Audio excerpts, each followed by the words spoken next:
Please like, share and subscribe. My Master. Kabanata 1161 hanggang 1170, Liangyi Purple Mansion. Ang espiritu ng itim na lotus ay isang aksidente, o isang sorpresa, na parang nakakuha siya ng isa pang master nang hindi nakikita. Nangako siya na tuturuan siya kung paano gamitin ang Black Lotus Space, at iba pa. Na isang magandang bagay. Pagkatapos ay isang itim na ilaw ang kumislap at ang babaeng itim na lotus ay bumalik sa itim na lotus. Tayo. Isantabi muna ang bagay ng Black Lotus Spirit. Si Yang Yian ay nasa kritikal na sandali ng pambihirang tagumpay. Maaari siyang makipag-usap pagkatapos nito. Gayunpaman, ang pag-alam na ang itim na lotus ay may espiritu ay magpapadali sa komunikasyon sa hinaharap. Sa sandaling ito, ang unang hakbang ng kanyang pagsasanib ay nakumpleto. Ang kaluluwa ay bumalik sa dagat ng kamalayan, at ang kaluluwa ng dalawang yin at yang taiji ay lilito. Ang susunod na hakbang ay ang pagsasanib ng laman, na mas komplikado, ngunit ito ay makinis din. Matapos mabawi ang siyam na clone, ang siyam na kaluluwa ay bumalik sa kaluluwa. Matapos ang siyam na siyam ay bumalik sa isa, ang kaluluwa ay gumagawa ng two-yin birthmark pattern ng kaluluwa. Ang susunod na hakbang ay ang pagsasanib ng siyam na diwa at dugo. Ang siyam na diwa at dugo ay iba sa nakaraan. Ito ang diwa at dugo na nabautismuhan ng mga clone at may makapangyarihang kapangyarihan. Sa dantian, agad itong hinigop ng nascent soul. Kung wala ang nascent soul ng Yuan Shen, ito ay dalisay at may napakalaking dami ng enerhiya. Habang si Yang Yian ay nagsasanay ng pamamaraan, ang nascent soul ay natunaw sa dantian. Ang buong dantian ay napuno ng mga makukulay na katawan ng enerhiya, at pagkatapos ay kumikislap at kumikinang. Ang buong dantian ay nagsimulang kumilos ng mabilis. Sa ilalim ng anotasyon ng kamalayan, nakita ni Yang Yian na ang dalawang nakasisilaw na pinagmulan, isang itim at isang daan, ay unang lumitaw sa gitna ng dantian, at pagkatapos ay ang parehong sitwasyon na lumitaw ang dagat ng kamalayan. Matapos matuno ang nascent soul, bumuo ito ng dalawang elementong Tai Chi diagram. Alam ni Yang Yian na ito ay ang pag-upgrade ng kanyang nascent soul, at ito ay kapareho ng Purple Palace. Wala na ang nascent soul, ngunit lumitaw ang dalawang elementong birthmark na Purple Palace. Ito ay isang na-upgrade na bersyon, at ito ay higit pa sa medyo malakas. Ang dalawa ay tila isang pag-upgrade, ngunit ito ay isang mundo ng pagkakaiba, isang pagbabago sa husay. Ang nascent soul ay pinakamahusay na nakikipag-ugnayan sa limang elemento ng langit at lupa. Ngunit ang dalawang elementong Tai Chi na nabuo sa pamamagitan ng pagsasanib ng na-upgrade na antas ng Purple Palace ay naglalaman ng contact ng lahat ng puwersa sa pagitan ng langit at lupa, tulad ng induction ng Life Star. Ang paglilinang ng bawat isa ay tumutugma sa buhay na bituin sa labas ng siyam na langit. Sa pagkakaroon ng dalawang yin at yang ng Purple Mansion, mula ngayon ay maaaring sumipsip ng kapangyarihan si Yang Yian sa labas ng limang elemento. Ang pinakadirekta ay ang kapangyarihan ng mga bituin, at maging ang kapangyarihan ng kanyang siyam na mga clone. Anumang kapangyarihan ng pag-iral ng langit at lupa na Madarama ay maaring makuha sa dantian at gamitin para sa kanyang sariling gamit. Ang kabuuan ay simula ng isang mahusay na pagsasanib. Ang premise ay maaaring maramdaman na ang dalawang yin at yang na Taiji Zifu ay kayang dalhin ang lahat ng kapangyarihan ng hindi nababahala tungkol sa pagsabog at pagkamatay. At ang puntong ito ay lubos na kapakipakinabang para kay Yang Yian. Ang siyam na kapangyarihang naramdaman ng kanyang siyam na mga clone ay ang simula ng pundasyon. Bagamat ang siyam na clone ay hinigop at pinagsama, hindi ito nangangahulugan ng pagkawala, ngunit pagsasama sa katawan ni Yang Yian, na umiiral sa dantian, at mababago sa dalawang anyo ng pag-iral, na mas direkta at advanced. Ang intuitive na hugis ng katawan na ito ay nakita din sa panloob na paningin sa ngayon. Nakita ko na ang aking dantian ay ganap na nabago sa kawalan, at isang mas makatutuhanang dagat ng mga bituin, ngunit walang mga bituin sa dagat ng mga bituin na ito noon, at isang yuanying lamang ang namamahala. Ngunit nang ang nascent soul ay nagsanib at natunaw, ito ay naging dalawang itim at puting punto, na naging Tai Chi ng dalawang elemento. Biglang lumitaw ang siyam na maliliit na tuldok sa paligid ng Tai Chi ng dalawang elemento. Sa kanyang pangunawa, alam ni Yang Yian na ang siyam na maliliit na tuldok ay ang mga katangian ng siyam na clone, ginto, kahoy, tubig, apoy, lupa, kalawakan, yinsya, hangin at ulap, at kulog at kidlat. Sa halip na sabihin na sila ay siyam na maliliit na tuldok, mas angkop na sabihin na sila ang siyam na bituin sa dantian Star Sea. Ang dalawang elemento, isang itim at isang puti, ay nagparamdam kay Yang Yian ng init at sobrang yin. Kung hindi siya nagkakamali, sila ang araw at buwan, ang dalawang pinakamalaking bituin sa dagat ng bituin. Sa madaling salita, makukuha ni Yang Yiyu ang kapangyarihan ng mundo para sa kanyang sariling paggamit sa hinaharap. Ang bawat uri ng kapangyarihan ay may sariling lugar. Ang Dantian ay isa na ngayong melting pot, at anumang kapangyarihan ay maaaring makuha sa teorya. Ang mentalidad ng Two Elements Purple Mansion ay sumasaklaw sa lahat. Hindi alam ni Yang Yiyu kung ano ang hitsura ng mga Purple Mansion ng ibang tao, ngunit ang kanyang Two Elements Purple Mansion ay tunay na nagbago sa isang dagat ng mga bituin. Hindi niya alam kung normal lang iyon kaya naisipan niyang magtanong mamaya. Ang buong Dantian ay napuno ng makapangyarihang totoong chi, na patuloy na umiikot sa katawan.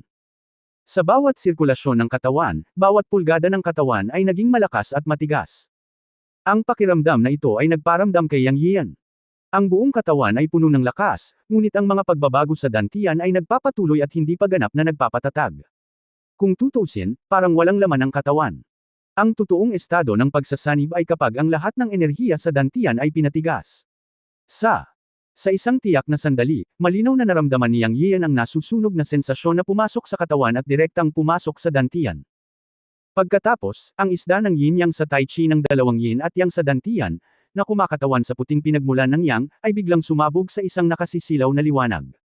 Sa sandaling ito, naramdaman ni Yang Yian na halos masunog ang buong Dantian. Sa kabutihang palad, isa pang cool na puwersa ang pumasok sa katawan, at ang itim na yin-yang na isda na kumakatawan sa Tai-yin ay kumikislap at nagliwanag, at ang yang at yin ay magkasundo sa isa't isa. Ang kuplang sa pananaw ng tao na ang isang yang at isang yin ay ang tao. Sa sandaling ito, ang Tai Chi diagram ng dalawang yin at yang ay agad na napalitan ng pisikal na katawan, at naramdaman at hinigup ni Yang Yian ang kapangyarihan ng araw at buwan sa labas ng siyam na langit.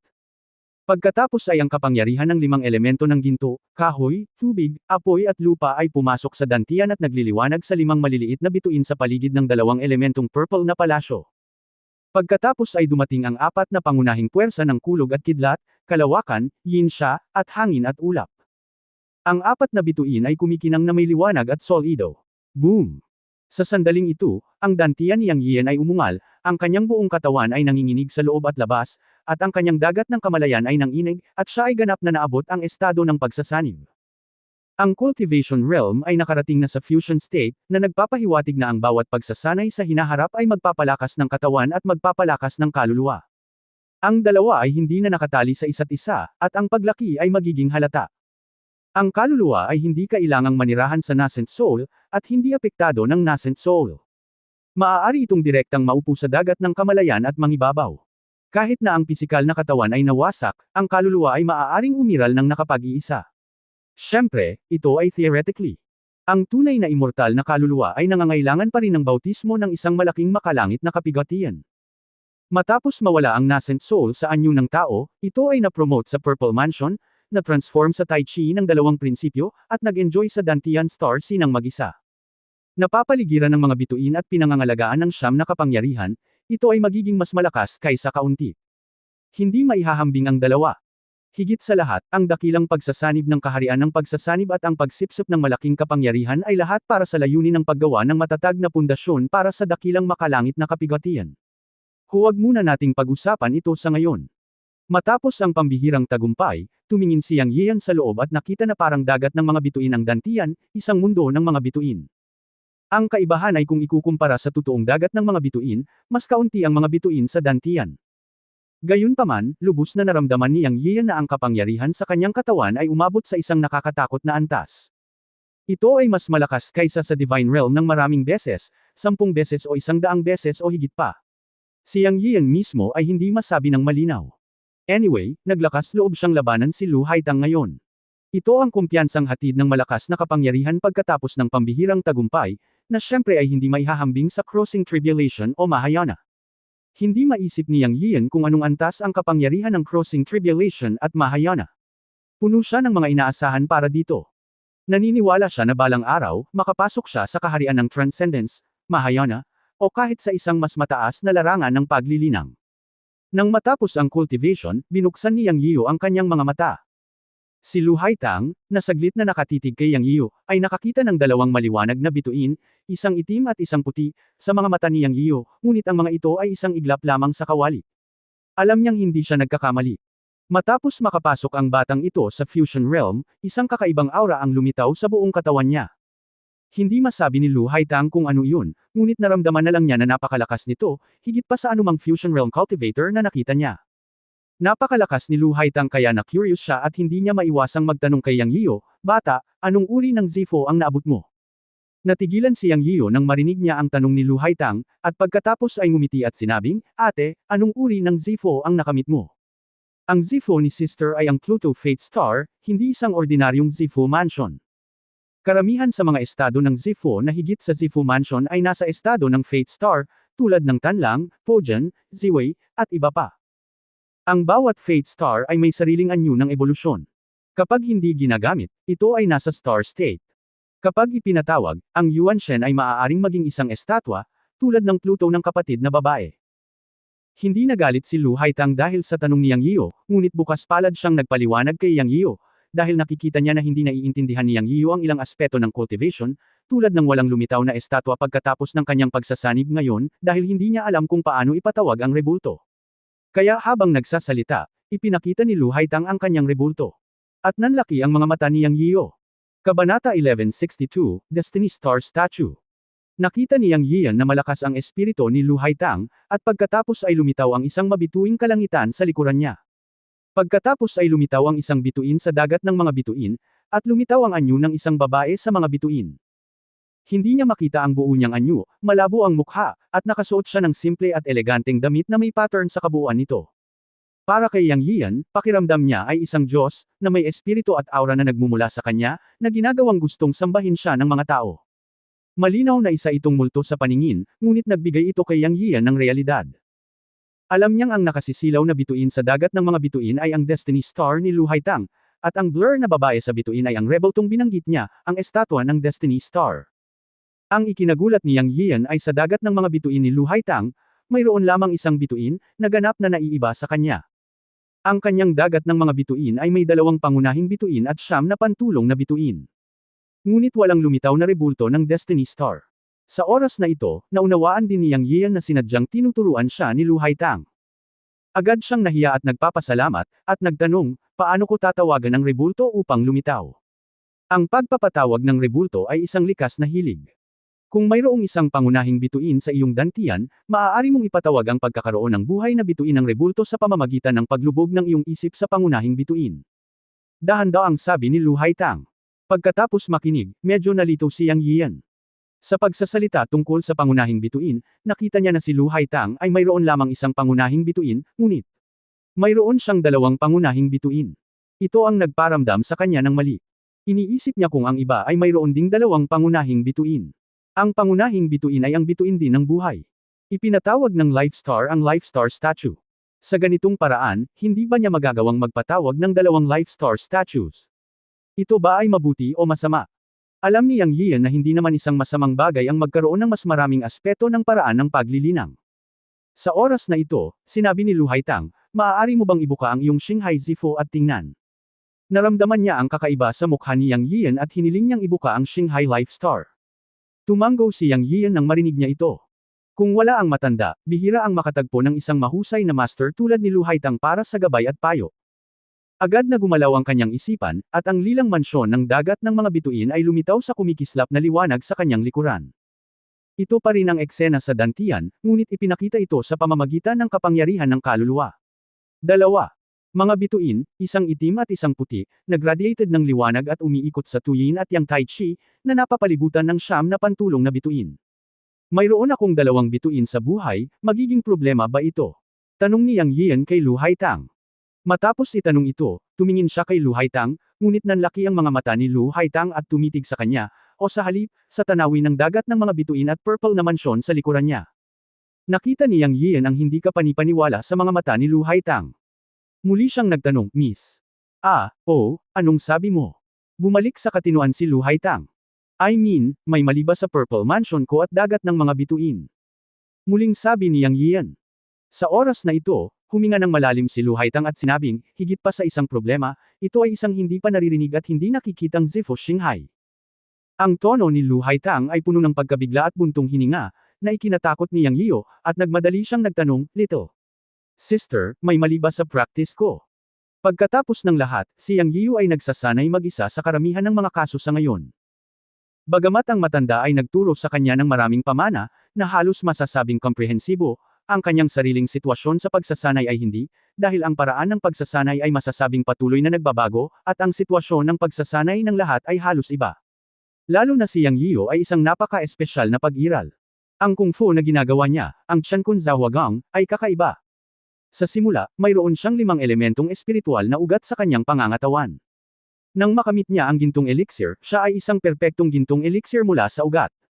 Kaya pagkatapos ng sitwasyong ito, hindi niya alam kung ito ay mabuti o masama. Sa pagtingin sa pagtataka ni Lu Haitang, naisip niyang may problema sa kanyang pagsasanay. Humagalpak ng tawa si Lu Haitang at sinabing, huwag kang mag-alala, hindi ito dapat maging big deal. Nagulat ako na iba talaga ang iyong Xinghai Zifu. Sa pagkakaalam ko, iisa lang ang Destiny Star ng lahat, dahil iisa lang ang Primordial Spirit, at isang Destiny Star statue lang ang mapapatawag ng isang tao, pero mayroon kang 2 pangunahing bituin, at binago mo rin ang 2 yin at yang. Ito ay talagang, mahiwaga. Sa totoo lang, ate, hindi pa ako nakakita o nakatagpo ng isang mahiwagang Purple Mansion na Destiny Star na gaya mo, at hindi ko alam kung maaari kang magpatawag ng 2 estatwa ng Destiny Star, ngunit ito ay imposible, dahil ang isang tao ay mayroon lamang isang primordial na espiritu, at imposible para sa 2 primordial na espiritu na lumitaw. Maaari mo na ngayong ibabad ang iyong isip sa pangunahing bituin at subukang ipatawag ang iyong sariling Destiny Star statue. Hindi mahirap ipatawag ito. Una, mararamdaman mo ang katumbas na 9 na araw na mga bituin, at pagkatapos ay gamitin ang iyong kamalayan upang ipatawag ito, at lilito ang Destiny Star statue. Tumango si Yang Yiyo at nagpasalamat sa kanya, kung gayon, susubukan ko muna. Pagkatapos mag-merge ang iba, ipapatawag ang Destiny Star statue, pero hindi niya alam kung paano ipatawag ang Destiny Star statue. Inaabangan niya ito sa sandaling ito, ngunit syempre may kaunting pag-aalala sa kanyang puso, dahil mayroon siyang 2 pangunahing bituin, at hindi niya maaaring ipatawag ang 2 estatwa ng Destiny Star, di ba? Siya. Agad na umupong nakakrus ang paa at sinimulang ipatawag ang rebulto ng buhay na bituin. Sa patnubay ng dakilang master na si Lu Haitang, nakaligtas siya ng maraming paikat-sikot. Ang 2 pangunahing bituin sa kanyang dantian, ang araw at ang buwan, ay ang pinakamalaking bituin sa dagat ng bituin sa labas ng 9 na langit. Sila ang pinagmulan ng paggalaw ng langit at lupa. Mas madaling madama ang 2 pangunahing bituin kaysa sa iba pang mga bituin. Matapos ang kanyang isip ay nasa isang estado ng konsentrasyon, hindi nagtagal ay naramdaman niya ang init at lamig. Nagkaroon ng tugon ang 2 pangunahing bituin sa dantian at ang mga bituin sa itaas ng 9 na langit, at pagkatapos ay napunta muna ang isip niya sa pangunahing bituin ng araw. Nang makalapit siya ay naramdaman niya ang init at sobrang komportable. Dahan-dahan siyang pumunta sa Sun Main Star at sobrang nakakasilaw. Malinaw na ang ideolohiya ang nagpasilaw sa kanya, at nagkaroon siya ng ilusyon na isara ang kanyang mga pandama. Habang papalapit siya, mas nakakasilaw ito. Gayunpaman, nagpatuloy siya ayon sa mga tagubilin ni Lu Haitang, at ang kanyang kamalayan ay kailangang ganap na pumasok sa pangunahing bituin bago niya maitawag ang rebulto ng buhay na bituin. Sa sumunod na sandali, naramdaman ni Yang Yiyo ang puwersa ng paghila at biglang lumitaw. Pagkatapos ay nakaramdam siya ng paglubog at lumitaw sa isang mundo ng pulang ilaw. Dong! Pagkatapos ay tumunog ang isang kampana na umalangaw sa langit at lupa.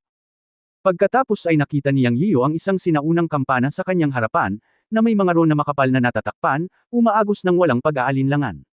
Dong dong dong. Patuloy na tumunog ang mga kampana, at naramdaman ni Yang Yiyo ang pagpalakpak at kabaitan mula sa sinaunang kampanang ito, ngunit natigilan si Yang Yiyo.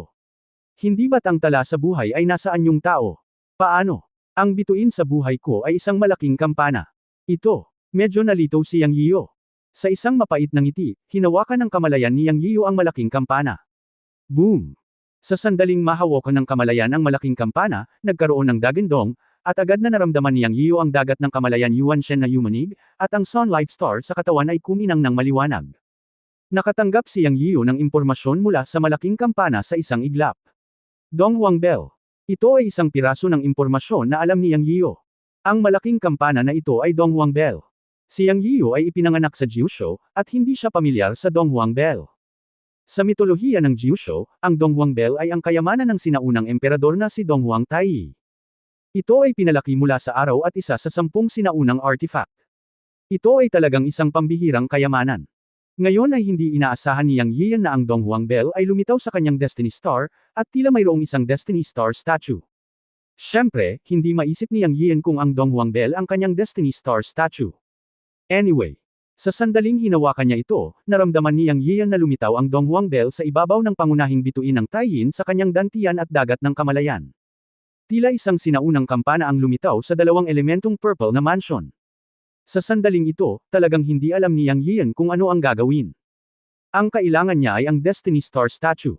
Paano kaya ito? Ano? Lumitaw sa pangunahing bituin ng araw ay hindi isang hugis tao na estatwa ng bituin kundi isang Donghuang Bell. Ano ito? Ang mga rune sa malaking kampanang ito ay komplikado at mahiwaga, at wala sa mga ito ang mauunawaan ni Yang Yiyan. Matapos mahawakan ng kamalayan ang malaking kampana, ang tatlong salita ng Donghuang Bell ay nagmula sa likod ng kanyang ulo, at wala ng ibang balita.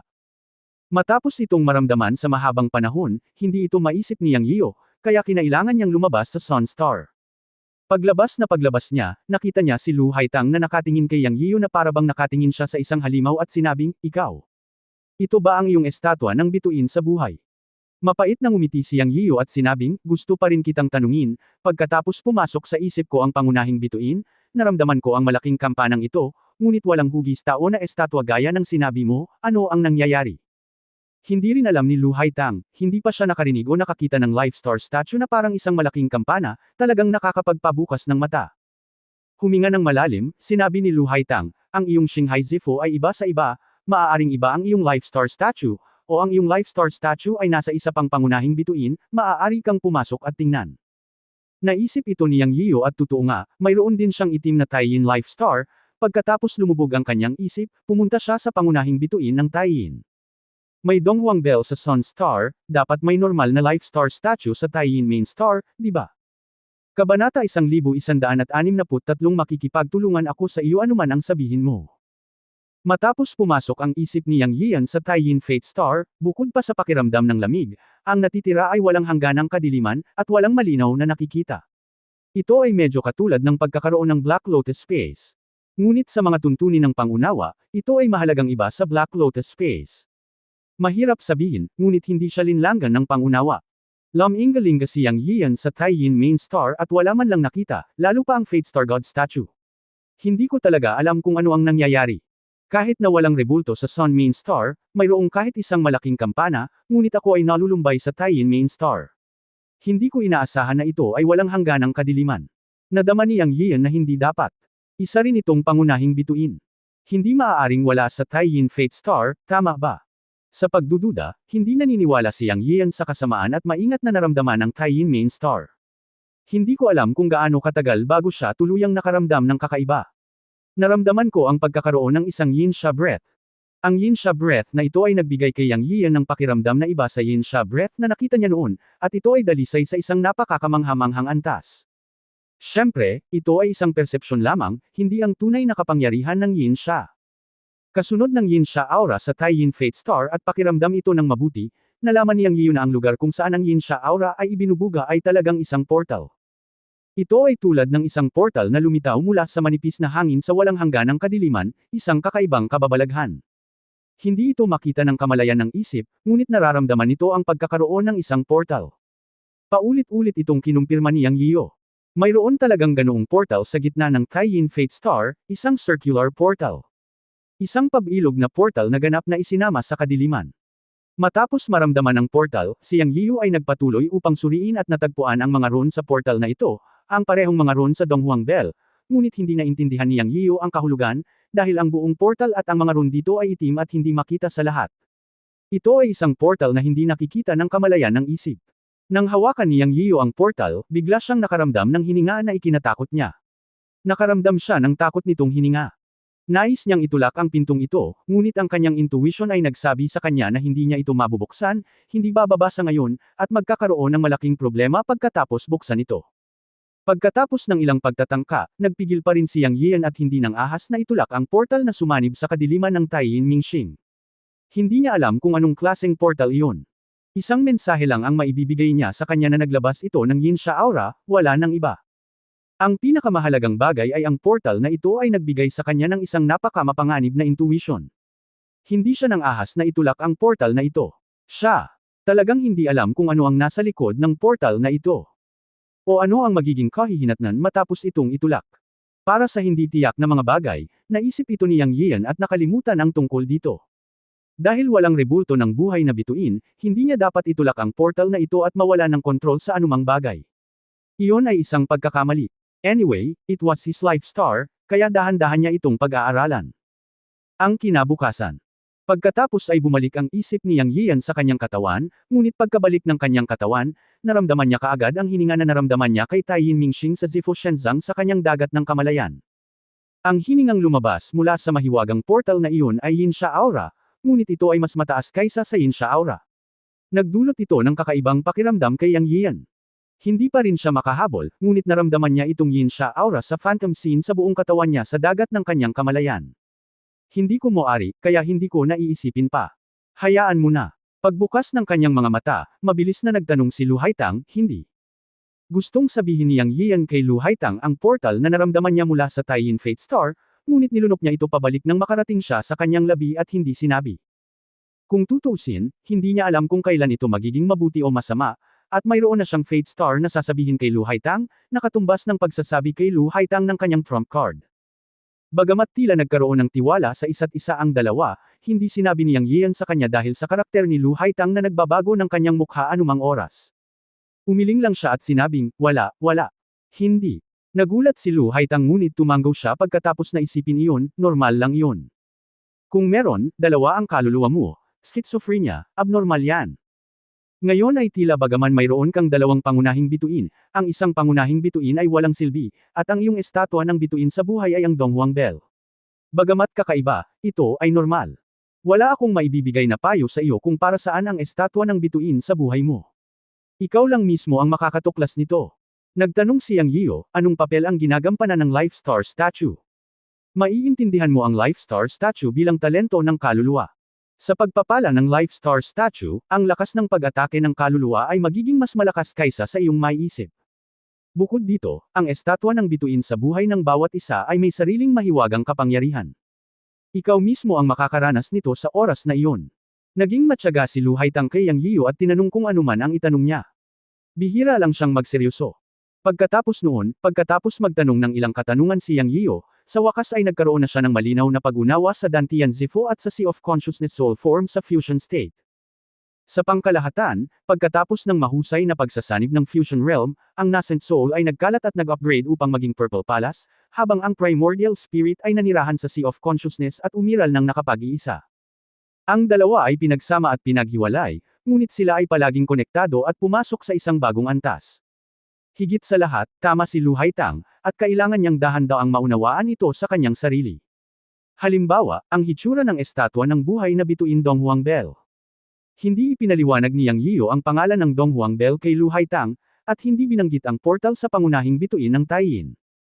Bagamat iba ang Life Star at ang estatwa sa mga ordinaryong tao, intuitively na sinabi ni Yang Yiyo na magkaiba rin sila, at hindi dapat ganoon ka-simple. Ang pangalan ng Donghuang Bell ay kilala sa mitolohiya ng Jiushu, at hindi ito dapat maging masama kahit sa mundo ng paglilinang, dahil ang Donghuang Bell ay ang kayamanan na pinalaki ng Tai Yin Star. Nadama ni Yang Yian na ang mga rune sa mga tarangkahan ng Donghuang Bell at Tai Yin Fate Star ang susi, ngunit nakakalungkot na hindi maintindihan ni Yang Yian ang mga ito at hindi maintindihan ang kahulugan nito. Kailangan niyang dahan-daang maunawaan ang mga ito sa hinaharap. Tuwang-tuwa si Yang Yian na makalusot sa Fusion Realm. Sa pagkakataong ito, ang pagtulong kay Lu Haitang na pinuhin ang elixir ay isa ring malaking merito. Ang pagpino sa elixir ay isa ring kasanayan. Ganito ang sinasabi ng matanda noon, ngunit ngayon ay tila totoo na ang bawat salita ng matanda. Sa proseso ng pagpino ng elixir, ang kanyang paglilinang ay bumagsak din at bumuti. Sumunod, bumalik siya sa tamang landas. Pagkatapos pinuhin ang 9 Transformation Divine Pill, ibibigay niya ito kay Lu Haitang para mag-detoxify. Matapos buksan ang elixir furnace, nakolekta niya ang tatlong 9 Transformation Divine Pills. Bagamat kakaunti sila, sapat na ang isang detoxification pill.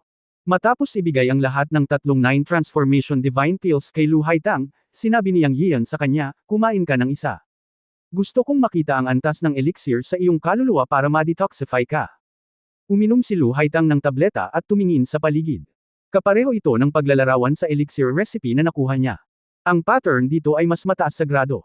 Tumango kay Yang Yian, agad siyang kumuha ng 9 Transformation Divine Pill, handang inumin ito anumang oras. Sa oras na ito, alam ni Lu Haitang na wala siyang gaanong oras na dapat sayangin. Hindi mahalaga kung may lalabas niyang Yian ang lason sa kanyang kaluluwa, wala siyang pagpipilian.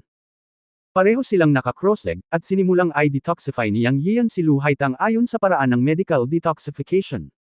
Sa katunayan, hindi ito mahirap. Ang lahat ay nakasalalay sa 9 Transformation Divine Peel. Ang kailangan niyang gawin ay protektahan ang detoxification ni Zhu Hao, upang ang Eye Soul Silkworm Poison ay hindi na kumalat kung saan-saan, at kolektahin at pinuhin ang Eye Soul Poison na pinatalsik mula sa kaluluwa ng tableta, at ito ay makumplito. Gayunpaman, ito ay simpleng sabihin, ngunit ito ay napakahirap gawin. Pagkatapos ng lahat, ang lason ng kaluluwa ni Lu Haitang ay nabura ng 70% at kumalat sa buong kaluluwa. Matapos ang kapangyarihan ng tableta ay pumasok sa kaluluwa, hindi maiiwasang magkakaroon ng malaking backlash. Kung mas malaki ang backlash, mas malaki ang kahirapan. Ito ang hirap. Ang unang bagay na dapat gawin ay harangan ang mga meridian ng katawan ni Lu Haitang upang maiwasan ang Eye Soul Poison na mawalan ng kontrol at sumugod sa kanyang mga meridian at acupoint sa isang iglap. Sa oras na iyon, ito ay magiging isang malaking problema. Huminga ng malalim, tumingin si Yang Yiyu kay Lu Haitang at sinabing, kailangan kong gumamit ng mga pilak na karayom upang harangan ang iyong mga meridian at acupoints. Harangan mo sila, makikipagtulungan ako sa iyo kahit ano pa ang sabihin mo. Sa huling sandali ng detoxification, sinabi ni Lu Haitang na hindi siya kinakabahan, na isang kasinungalingan. Ito ay may kaugnayan sa kanyang buhay at kamatayan. Sa sandaling ito, hindi siya naglakas loob na magbiro. Dahil pinili niyang magtiwala kay Yang Yiyu, wala siyang anumang reserbasyon. Tila lubos siyang makikipagtulungan. Alam na ito ay para sa detoxification, maaari lamang niyang pagkatiwalaan si Yang Yiyu. Hindi inaasahan ni Yang Yiyu na ganoon kadaling kausap si Lu Haitang. Lumingon ang kanyang mga mata at seryosong sinabi, bueno. Para sa kaligtasan at kaginhawaan ng acupuncture, kailangan mong haburin ang iyong mga damit. Lu Haitang. Sumulyap kay Yang Yiyu at namula ang mukha nito, ngunit alam din niyang tama si Yang Yiyu. Ang paghahanap ng mga acupoint at meridian ay hindi dapat maging palpak. Siya, sabi sa malalamok na boses. Pagkatapos, habang tuyong bibig si Yang, ipinikit ni Lu Haitang ang kanyang mga mata na may pulang mukha at nanginginig. Kinawayan niya ang kamay at hinubad ang lahat ng damit niya. Isang puting jade body ang biglang lumitaw sa paningin ni Yang. Kabanata 1164. Ito ang aking pangako bilang isang may sapat na gulang. Sa pagtingin kay Lu Haitang, napalunok si Yang. Sa totoo lang, ang kahilingang ito kay Lu Haitang ay sadyang sinadya, dahil narinig niyang sinabi ni Lu Haitang, makikipagtulungan ako sa iyo kahit ano pa ang sabihin mo. Kaya naisip niyang na pagkatapos ng ilang beses na pagbabanta ni Lu Haitang, sinadya niyang kahilingan. Sa hindi inaasahang pagkakataon, hinubad talaga ni Lu Haitang ang lahat ng kanyang damit at ipinakita ang kanyang sarili na hubad-hubad sa kanyang harapan. Sa sandaling ito, labis na ipinagmamalaki ni Yang, iniisip ang isang matandang kasabihan sa Earth, huwag saktan ang mga doktor kapag gusto mong saktan ang sinuman. Kapag namatay ka, gagawin kang uod ng mga doktor mula sa isang dragon. Ito ang sitwasyon niya kay Lu Haitang ngayon. Sa katunayan, isa na siyang doktor ngayon, isang medical practitioner na dalubhasa sa pagpapagamot ng mga magsasaka. Talagang ginagawa niya ang anumang ipagawa kay Lu Haitang. Ito ang psikolohikal na relasyon sa pagitan ng mga pasyente at mga doktor. Naiintindihan ko rin na walang choice si Lu Haitang, kung hindi, kung normal lang ang mga oras na iyon, masampal niya ako sa mukha kung maglakas loob siyang magsalita ng mga ganoong salita sa kanya. Kaya hindi nang ahas si Yang Yiyu na gumawa ng kahit ano. Gusto niyang matawa, pero pinipigilan lang niya. Kung may nakita si Lu Haitang, baka siya ay tadteren at ipak-ain sa halimaw. Lihim siyang natuwa, pero tense ang mukha niya. Ikinumpas niya ang kanyang kamay para kunin ang pilak na karayom, nilunok ang kanyang laway, tiningnan ang puting jade na katawan ni Lu Haitang, huminga ng malalim upang itapon ang nakakagambalang mga iniisip, at sinimulang bigyan siya ng acupuncture. Hindi naging madali para kay Yang Yiyu na i-activate ang totoong chi para silyuhan ang mga acupoint at meridian. Nagawa ito sa isang iglap. Ngunit ang nangyari sa sandaling ito ay isang mahiwagang karanasan para sa kanya at kay Lu Haitang. Para sa kanya, hindi may iwasang hawakan ang mga kalamnan ng jade ni Lu Haitang kapag nagbibigay ng acupuncture. Ito ay talagang isang pakiramdam ng panloob na apoy na nasusunog. Ito ay masyadong tormenting. Naisip niya na hindi niya dapat hayaang maghubad ito ng damit kanina. Ito ay humihingi ng gulo. Hindi siya santo, paanong hindi siya maaantig sa tagpong ito? Kung hindi niya iniisip ang tungkol sa pag-detox kay Lu Haitang, gusto niyang Yiyu na itulak si Lu Haitang pababa. Siyempre, ito ay isang ideya lamang. Si Lu Haitang ay isang magsasaka ng Mahayana. Hindi siya maglalakas loob na gawin iyon kahit may lakas siya ng loob. Para kay Lu Haitang, hindi siya mas mahusay kaysa kay Yang Yiyu. Siya ay naiimpluwensyahan ng kanyang Panginoon mula pa noong siya ay bata at hindi kailanman ginalaw ng sinumang lalaki. Ni hindi niya maintindihan kung ano ang naakit ni Yin at Yang sa isa't isa. Ngunit naramdaman niya ito nang bigyan siya ni Yang Yiu ng acupuncture, o naranasan niya ang misteryo ng pag-akit ni Yin at Yang sa isa't isa mula nang makilala niya si Yang Yiu. Sa tuwing hahawakan ni Yang Yiu ang kanyang katawan gamit ang acupuncture, nanginginig ang kanyang katawan, mula sa loob palabas, isang pakiramdam na hindi pa niya nararanasan ang dumadaloy sa kanyang puso, at maging, hinahangad ni Lu Haitang ang damdaming ito mula sa kaibuturan ng kanyang puso. Ito ay isang napakagandang pakiramdam, mas mabuti kaysa sa bawat sandali ng pagbagsak sa isang antas sa paglilinang. Sa sandaling ito, mas malaki ang pagdududa niya sa mga salita ng Master. Sinabi ng Master na ang mga lalaki ay walang halaga at nakakatakot pa nga, ngunit naramdaman ni Lu Haitang ang isang uri ng kagandahan na hindi pa niya naranasan kay Yang Yiu. Mariin niyang ipinikit ang kanyang mga mata, at nanginginig ang kanyang katawan nang bigyan siya ni Yang Yiu ng acupuncture. Kung hindi lang siya nagdikit ng ngipin ay sumigaw na siya. Sa kanyang puso, umaasa siyang lilipas ang pakiramdam ng acupuncture ni Yang Yian, ngunit umaasa rin siya na hindi titigil ang pakiramdam na ito. Napakasalungat nito. Sa isang tiyak na sandali nang huminto si Yang Yian, medyo nalungkot si Lu Haitang. Buti na lang malamig na pawis ang bumuhos sa buong katawan niya, at medyo uminit ang maputing balat niya, naging puti at pula. Napaka-tempting. Sa oras na ito, sinabi ni Yang Yian, kunin ang 9 Transformation Divine Pill, panatilihin ang iyong isip sa gitna ng Spirit Platform, at gusto kong umalis ang aking kaluluwa sa iyong katawan at pumasok sa iyong dagat ng kamalayan. Nagising si Lu Haitang na parang mula sa isang panaginip, at mabilis na inalis ang kanyang nakakagambalang mga iniisip, at mahinang sinabi, okay. Pagkatapos ay uminom siya ng 9 Transformation Divine Pill. Sa oras na ito, huminga din ng malalim si Yang Yian, tahimik na nagdarasal sa kanyang puso na umalis ang kanyang kaluluwa sa kanyang katawan.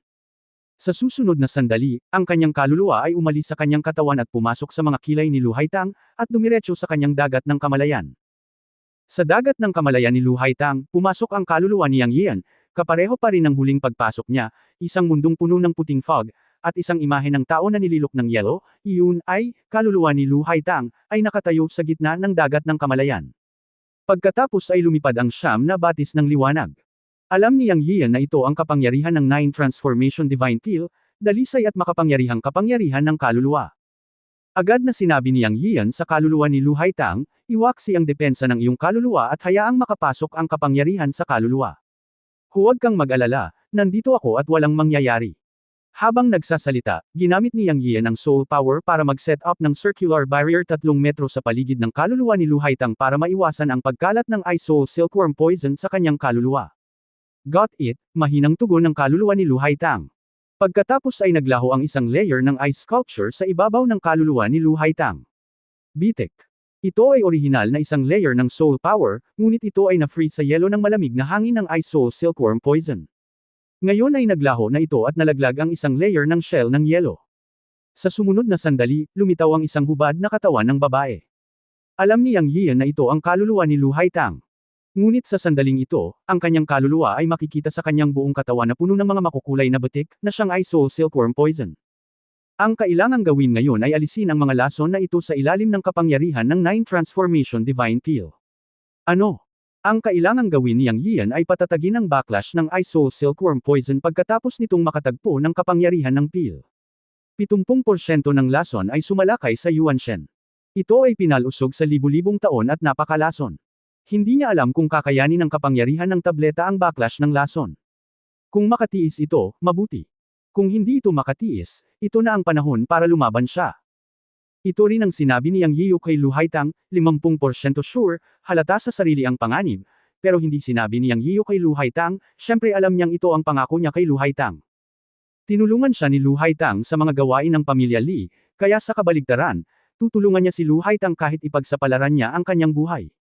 Walang duda tungkol dito. Ngayon sana ay makayanan ng gamot ang backlash ng lason. Nang alisin ni Lu Haitang ang kanyang soul defense, ang kapangyarihan ng elixir ay agad na tumama sa kanyang kaluluwa. Narinig ni Yang Yiu ang sigaw ni Lu Haitang sa isang iglap. Ito ay inaasahan. Pagkatapos ng lahat, ito ay isang lason ng kaluluwa. Ang dami mong ungol, ang banggaan ng gamot at ng lason ay proseso ng pakikipagbuno, depende kung sino ang makakain kung sino. Ang kaluluwa ni Yang Yiu ay nag-ipit ng medical handprint at tumama sa kaluluwa ni Lu Haitang. Sa oras na ito, kailangan niyang tumulong na patatagin ang kaluluwa ni Lu Haitang. Ang nakapagpapagaling na kapangyarihan ng Nine Transformation Divine Peel ay nahahati sa 9 na puwersa, na nagsimulang kainin ang Ice Soul Poison sa kaluluwa ni Lu Haitang. Nagsimulang magtulungan ang dalawang puwersa. Ang kaluluwa ni Lu Haitang ay patuloy na nanginginig, at sinaktan ni Yang Yiyu ang kanyang kaluluwa ng isang serye ng mga soul seal. Sa alinman sa 9 na direksyon kung saan ang kapangyarihan ng tableta ay napigilan ng lason at nag-backfire, patuloy niyang gagamitin ang kapangyarihan ng kaluluwa para tamaan ang soul seal sa direksyong iyon upang matulungan ang nakapagpapagaling na kapangyarihan na matuno ang kapangyarihan ng lason. Ito ay pakinggan simple, ngunit ito ay lubhang nakakaubos ng kaluluwa na gawin. Sa oras na ito, si Yang Yiyu ay parang bumbero, nagmamadali sa kung saan man siya kailangan. Ang puwersa ng backlash ay napakalakas sa simula, at sinubukan niya ang kanyang makakaya upang patuloy na matamaan ang isang serye ng mga soul seal upang suportahan ang kapangyarihan ng tableta. Walang pagod, paulit-ulit. Ang backlash ng Ice Soul Silkworm Poison ay lumampas sa imahinasyon ni Yang Yiyu sa simula.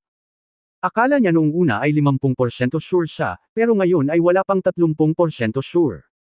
Pagkatapos ng hindi mabilang na mga spell ng kaluluwa, ang kanyang sariling kaluluwa ay nagsimulang lanta, ngunit alam ni Yang Yiyan na hindi siya maaaring tumigil. Matagal nang sumisigaw ang kaluluwa ni Lu Haitang sa kanyang mga tainga. Siya ay talagang nasa isang mas masamang sitwasyon. Kung tutusin, kinakalaban siya ng dalawang malalakas na puwersa sa kanyang katawan. Walang makakaunawa sa sakit mula sa kaibuturan ng kanyang kaluluwa. Kaya't kahit na ang kaluluwa ni Yang Yiyan ay nalalanta, nagpatuloy pa rin siya. Sa isang tiyak na sandali, ang kapangyarihan ng kaluluwa na kanyang pinalayas ay unti-unting bumagal, at ang paligsahan sa pagitan ng Ice Soul Silkworm Poison at ng Nine Transformation Soul, ang Ice Soul Silkworm Poison ay may ganap na mataas na kamay, at siya ay walang kapangyarihan.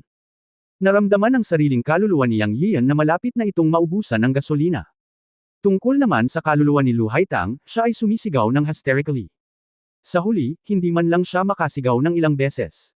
Ang kaluluwa ni Lu Haitang ay naging lubhang madilim, ngunit si Yang Yiyan ay nagngangalit pa rin ang kanyang mga ngipin at nagpatuloy. Hanggat hindi nauubos ang nakapagpapagaling na kapangyarihan ng Nine Transformation Divine Peel, maaari pa rin itong talunin ang Ice Soul Silkworm Poison. Ngunit, siya mismo ay nadama na ang teoryang ito ay napakaputla. Little brother, stop. Tanggap ko ang kapalaran ko. Huwag sayangin ang iyong kaluluwa. Sapat na sa akin ang mamatay ng mag-isa. Huwag ipagsapalaran ang iyong buhay. Malakas ang lason. Sinubukan mo ang iyong makakaya. Hindi kita sinisisi. Ang napakahinang kaluluwa ni Lu Haitang ay nagsimulang makipag-usap kay Yang Yiyu. Dahil dito, biglang nanginig ang kaluluwa ni Yang Yiyu. Hindi niya maipaliwanag na nagbunga ng puot at hindi maawat na damdamin sa kanyang puso. Aniya, huwag magsalita ng kalokohan. Ililigtas talaga kita. Ito ang pangako ko bilang isang matandang lalaki. Ginawa mo ang ginawa mo para sa akin. Kung hindi kita matutulungang mag-detox, mamamatay ako kasama mo. Kabanata 1165, binalot ng Donghuang Bell ang kaluluwa. Nang marinig ang mga salita ni Yang Yiyu, ang kaluluwa ni Lu Haitang ay nanginig. Walang sino man ang nagsabi ng ganoong mga salita sa kanya, lalo pa ang kanyang mga kapwa-alagad at kapatid na babae. Upang makapag-cultivate sa antas ng Mahayana, si Lu Haitang ay nakaranas ng hindi mabilang na buhay at kamatayan. Siya ay nakatagpo ng mga suliranin sa buhay at kamatayan kasama ang kanyang mga kapwa, disipulo at kapatid na inakala niyang pinakamalapit sa kanya, ngunit hindi pa siya nakarinig ng nakakaantig na salita, at bilang kapalit, siya ay ipinagkanulo. Sa kanyang paglalakbay sa buhay, naranasan niya ang 3 hindi malilimutang problema sa buhay at kamatayan, na lahat ay kanyang mga kapatid na babae sa kanyang puso. Walang sino mang tinuring na kapatid o kaibigan ni Lu Haitang ang nagsabi sa kanya na magsasama sila ng buhay at kamatayan, lalo pa si Yang Yiyu, isang malaking tao.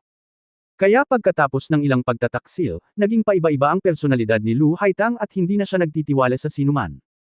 Ang mga salita ni Yang Yiyu ay parang basag na baso ng depensa sa kanyang puso, at nabasag ito sa isang click. Sa sandaling ito, tila sa wakas ay nagkaroon na siya ng malinaw na pag-unawa sa kanyang hindi maipaliwanag na damdamin para kay Yang Yiyu, o upang sabihin na naunawaan niya muna ito sa kanyang puso. Bakit palagi siyang nakikiusyoso kay Yang Yiyu at gusto siyang asarin? Tila ito ang sinabi ng Panginoon tungkol sa pag-ibig na lilipas. O ang mabuting damdamin. Ngunit sa bibig ng kanyang amo, wala pang magandang salita para sa isang lalaki, lahat ay hindi matiis. Ngayon ay alam na ni Lu Haitang na maaaring hindi ganap na tama ang mga salita ng amo. Kahit papaano ay maramdaman niya na napakasinsero ng sinabi ni Yang Yiyu. Bilang isang practitioner sa panahon ng Mahayana, nararamdaman niya ang puntong ito. Hindi nagsisinungaling si Yang Yiyu. Ginagawa rin niya ito. Isang kasinungalingan ang sabihing hindi ako natitinag. Pagkaraan ng ilang sandali ng katahimikan, mahinang sinabi ni Lu Haitang, "Kuya, huwag mong sayangin ang iyong lakas. Masasabi mo ito. Si ate ay walang pinagsisisihan sa kamatayan. Alam mo, hindi pa nakakakilala si ate ng taong makapagpapainit ng puso niya. Ikaw ang una. Hehe, tigilan mo na. Isa na akong matandang halimaw na nag-practice ng libu-libong taon. Nabuhay ako ng sapat. Itong Bingpo Tianken na lason ay pinahirapan ako sa loob ng libu-libong taon. Hindi ako kumbinsido sa ganoong kapalaran. Libu-libong taon na akong naghahadges.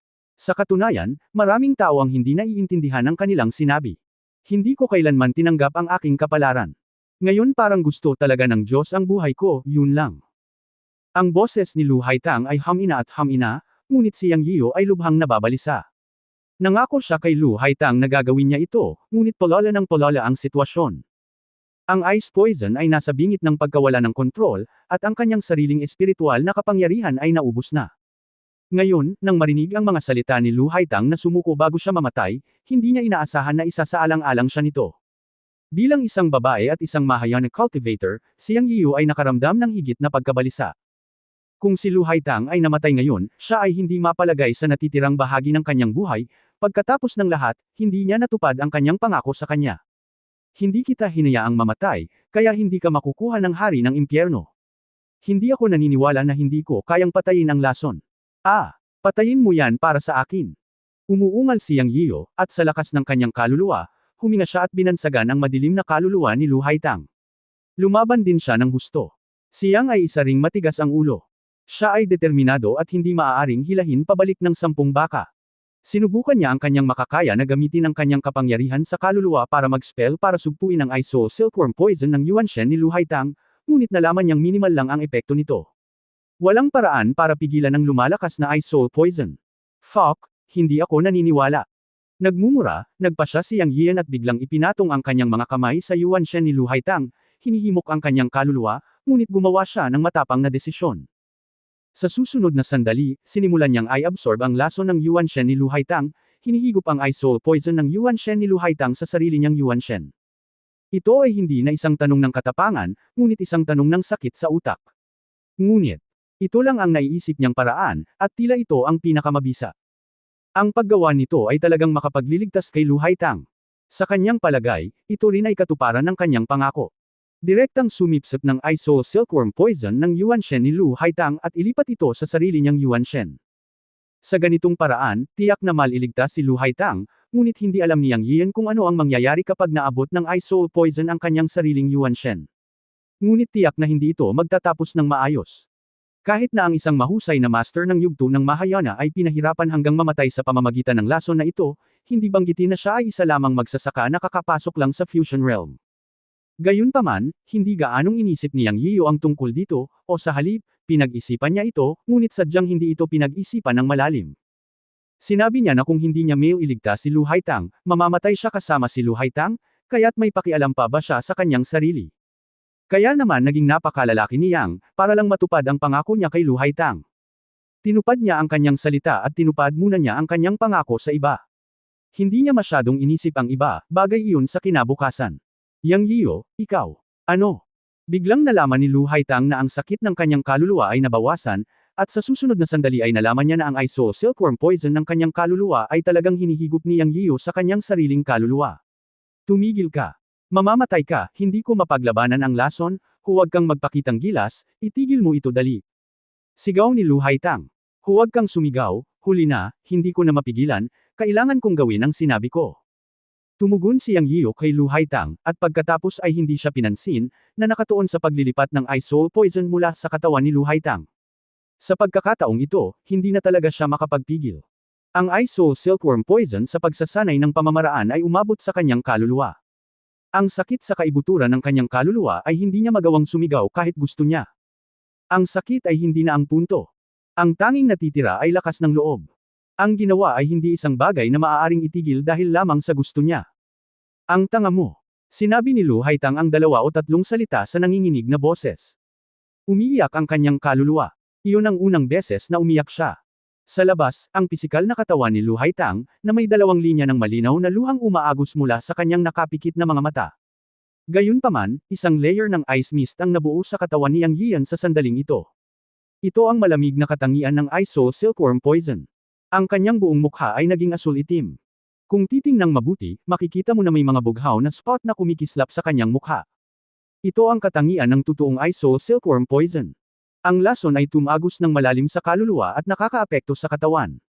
Ito ay normal. Ito.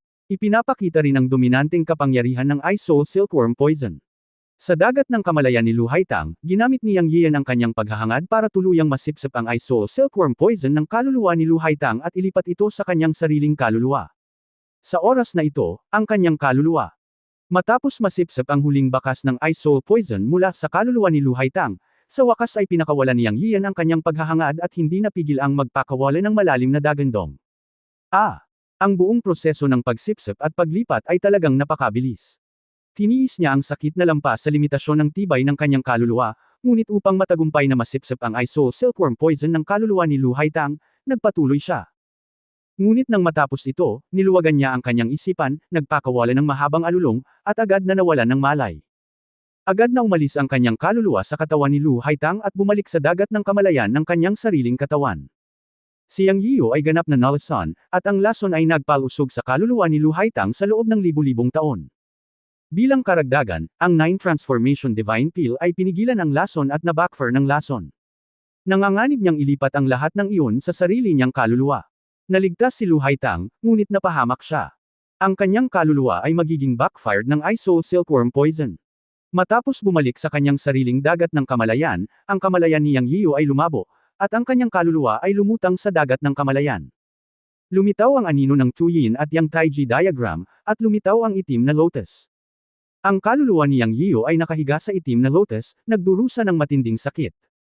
Ang hininga ng kaluluwa ay hamina, at ito ay nabackfire ng Ice Soul Silkworm Poison.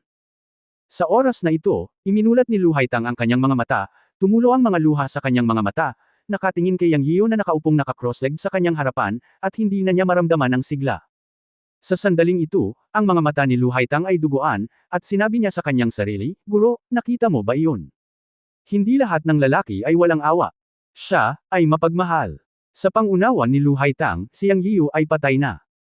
Ang alam lang niya na ang Ice Soul Silkworm Poison ay pinalusog ng kanyang kaluluwa sa loob ng libu-libong taon, at ngayon ang backlash ng gamot ay umabot sa hindi maisip na antas. Hindi nakatiis si Yang Yiu. Sa sandaling ito, umiiyak si Lu Haitang. Ang hindi niya alam ay isang malaking pagbabago ang naganap sa katawan ni Yang Yiu sa oras na ito. Sa dantian ni Yang Yiu, sa Liangyi Purple Mansion, ang Sun Star ay kuminang ng maliwanag, at pagkatapos ay ang Donghuang Bell ay lumabas mula sa Sun Star. Ang mga ron sa Donghuang Bell ay dumb alloy, at sa susunod na sandali ay naging daloy ng liwanag at lumipad sa dagat ng kamalayan ni Yang Yiu. Isang sinaunang Donghuang Bell ang lumitaw sa kaluluwa ni Yang Yiu, ganap na bumabalot sa kanyang kaluluwa. Kabanata 1166 na bakit hindi mo ipinangako ang iyong sarili sa akin. Ang mga ron na lumitaw sa dantian ay lumipad sa dagat ng kamalayan ni Yang Yian, at ang anino ng Donghuang Bell ay nabuo sa nagniningning na kumikislap na bumalot sa kaluluwa ni Yang Yian, na naglalabas ng kumikinang na gintong liwanag. Ang simpleng Donghuang Bell ay patuloy na umiikot, at sa sandaling ito, ang mga tipak ng itim na hangin ay lumipad palabas sa kaluluwa ni Yang Yian, at ang itim na hangin na ito ay natatakpan ng mga batik ng kulay. Kung may malay pa si Yang Yian sa sandaling ito, tiyak na makikilala niya na ang mga butik ng kulay sa itim na hangin ay talagang lason ng Ice Soul Silkworm. Sa oras na ito, ang itim na lotus ay kumikislap na may itim na liwanag, at ang itim na lotus na babae ang lumitaw sa harap ng kaluluwa ni Yang Yian. Nang makita niya ang Donghuang Bell na tumatakip sa kaluluwa ni Yang Yian, isang bakas ng pagkagulat ang sumilay sa kanyang mga mata, at pagkatapos ay sinabi niya sa kanyang sarili, "Oo naman, tama ang pakiramdam ko, iba ka talaga. Sa ganoong buhay na bituin na nagpo-protekta sa iyo, magiging maayos ang iyong kaluluwa." Pagkatapos nito, ang babaeng itim na lotus ay naging itim na ilaw at bumalik sa itim na lotus. Ang kaluluwa ni Yang Yian ay natatakpan pa rin ng Donghuang Bell at umiikot. Pagkaraan ng ilang sandali, ang itim na hangin at mga batik sa kanyang kaluluwa ay nabawasan ng husto. Pagkaraan ng ilang sandali, ang kaluluwa ni Yang Yiu ay ganap na bumalik sa normal, at pagkatapos ang Donghuang Bell ay naging gintong liwanag at bumalik sa Dantian Life Star. Parang hindi nangyari ang lahat. Sa lihim na silid, malungkot pa ring kausap ni Lu Haitang ang katawan, o bangkay ni Yang Yiu. Sa kanyang mga mata, si Yang Yiu ay naging isang bangkay. "Alam mo, wala pang naging napakabuti sa akin simula noong bata ako, ni isang caring word, not to mention na may magtataya ng buhay para sa akin tulad mo. Ate, naging matatag ako sa buong buhay ko at hindi kailanman nagkautang kahit kanino. Sabihin mo sa akin, paano kita mababayaran, puno ng luha ang mukha ni Lu Haitang, at malabo ang kanyang mga mata. Dahil ito ang kaso, bakit hindi mo ibigay ang iyong sarili sa akin?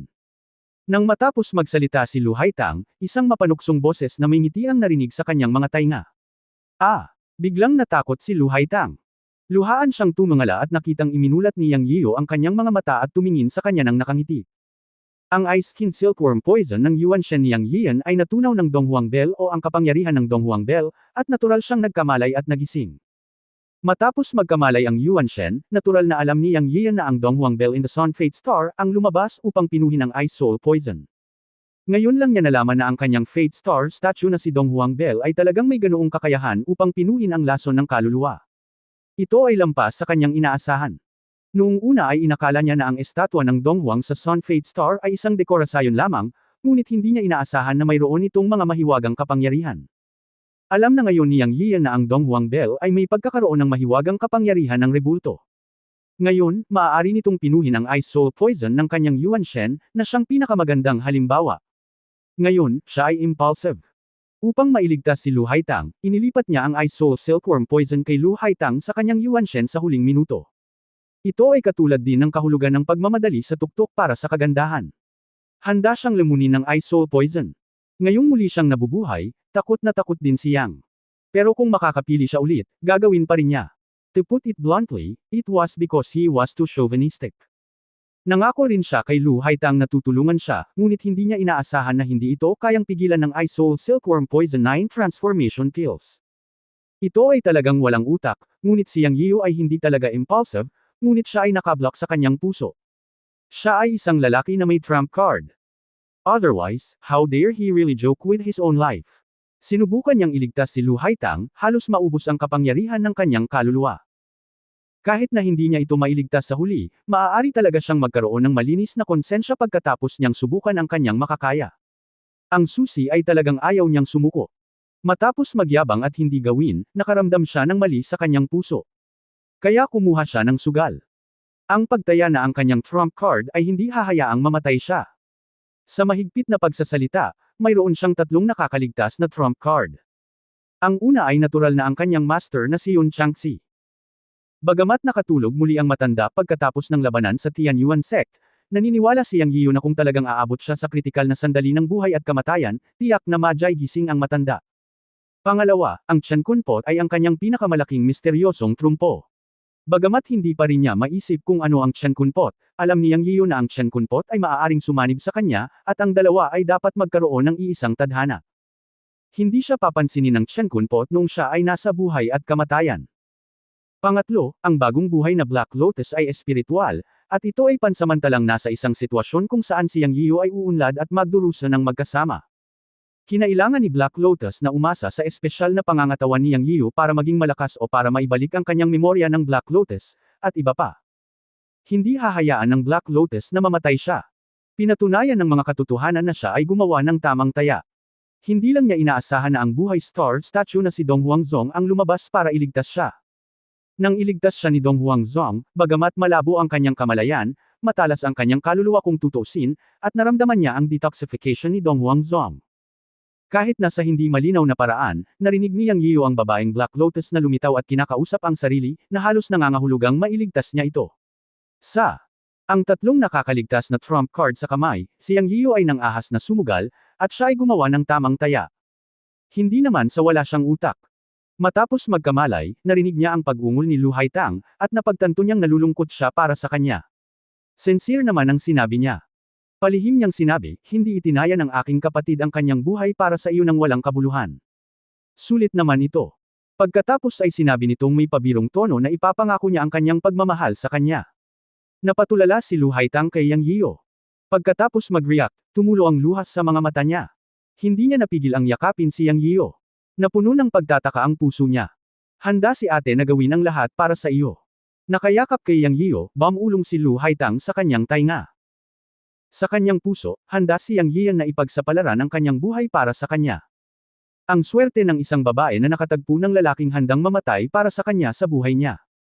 Hindi lahat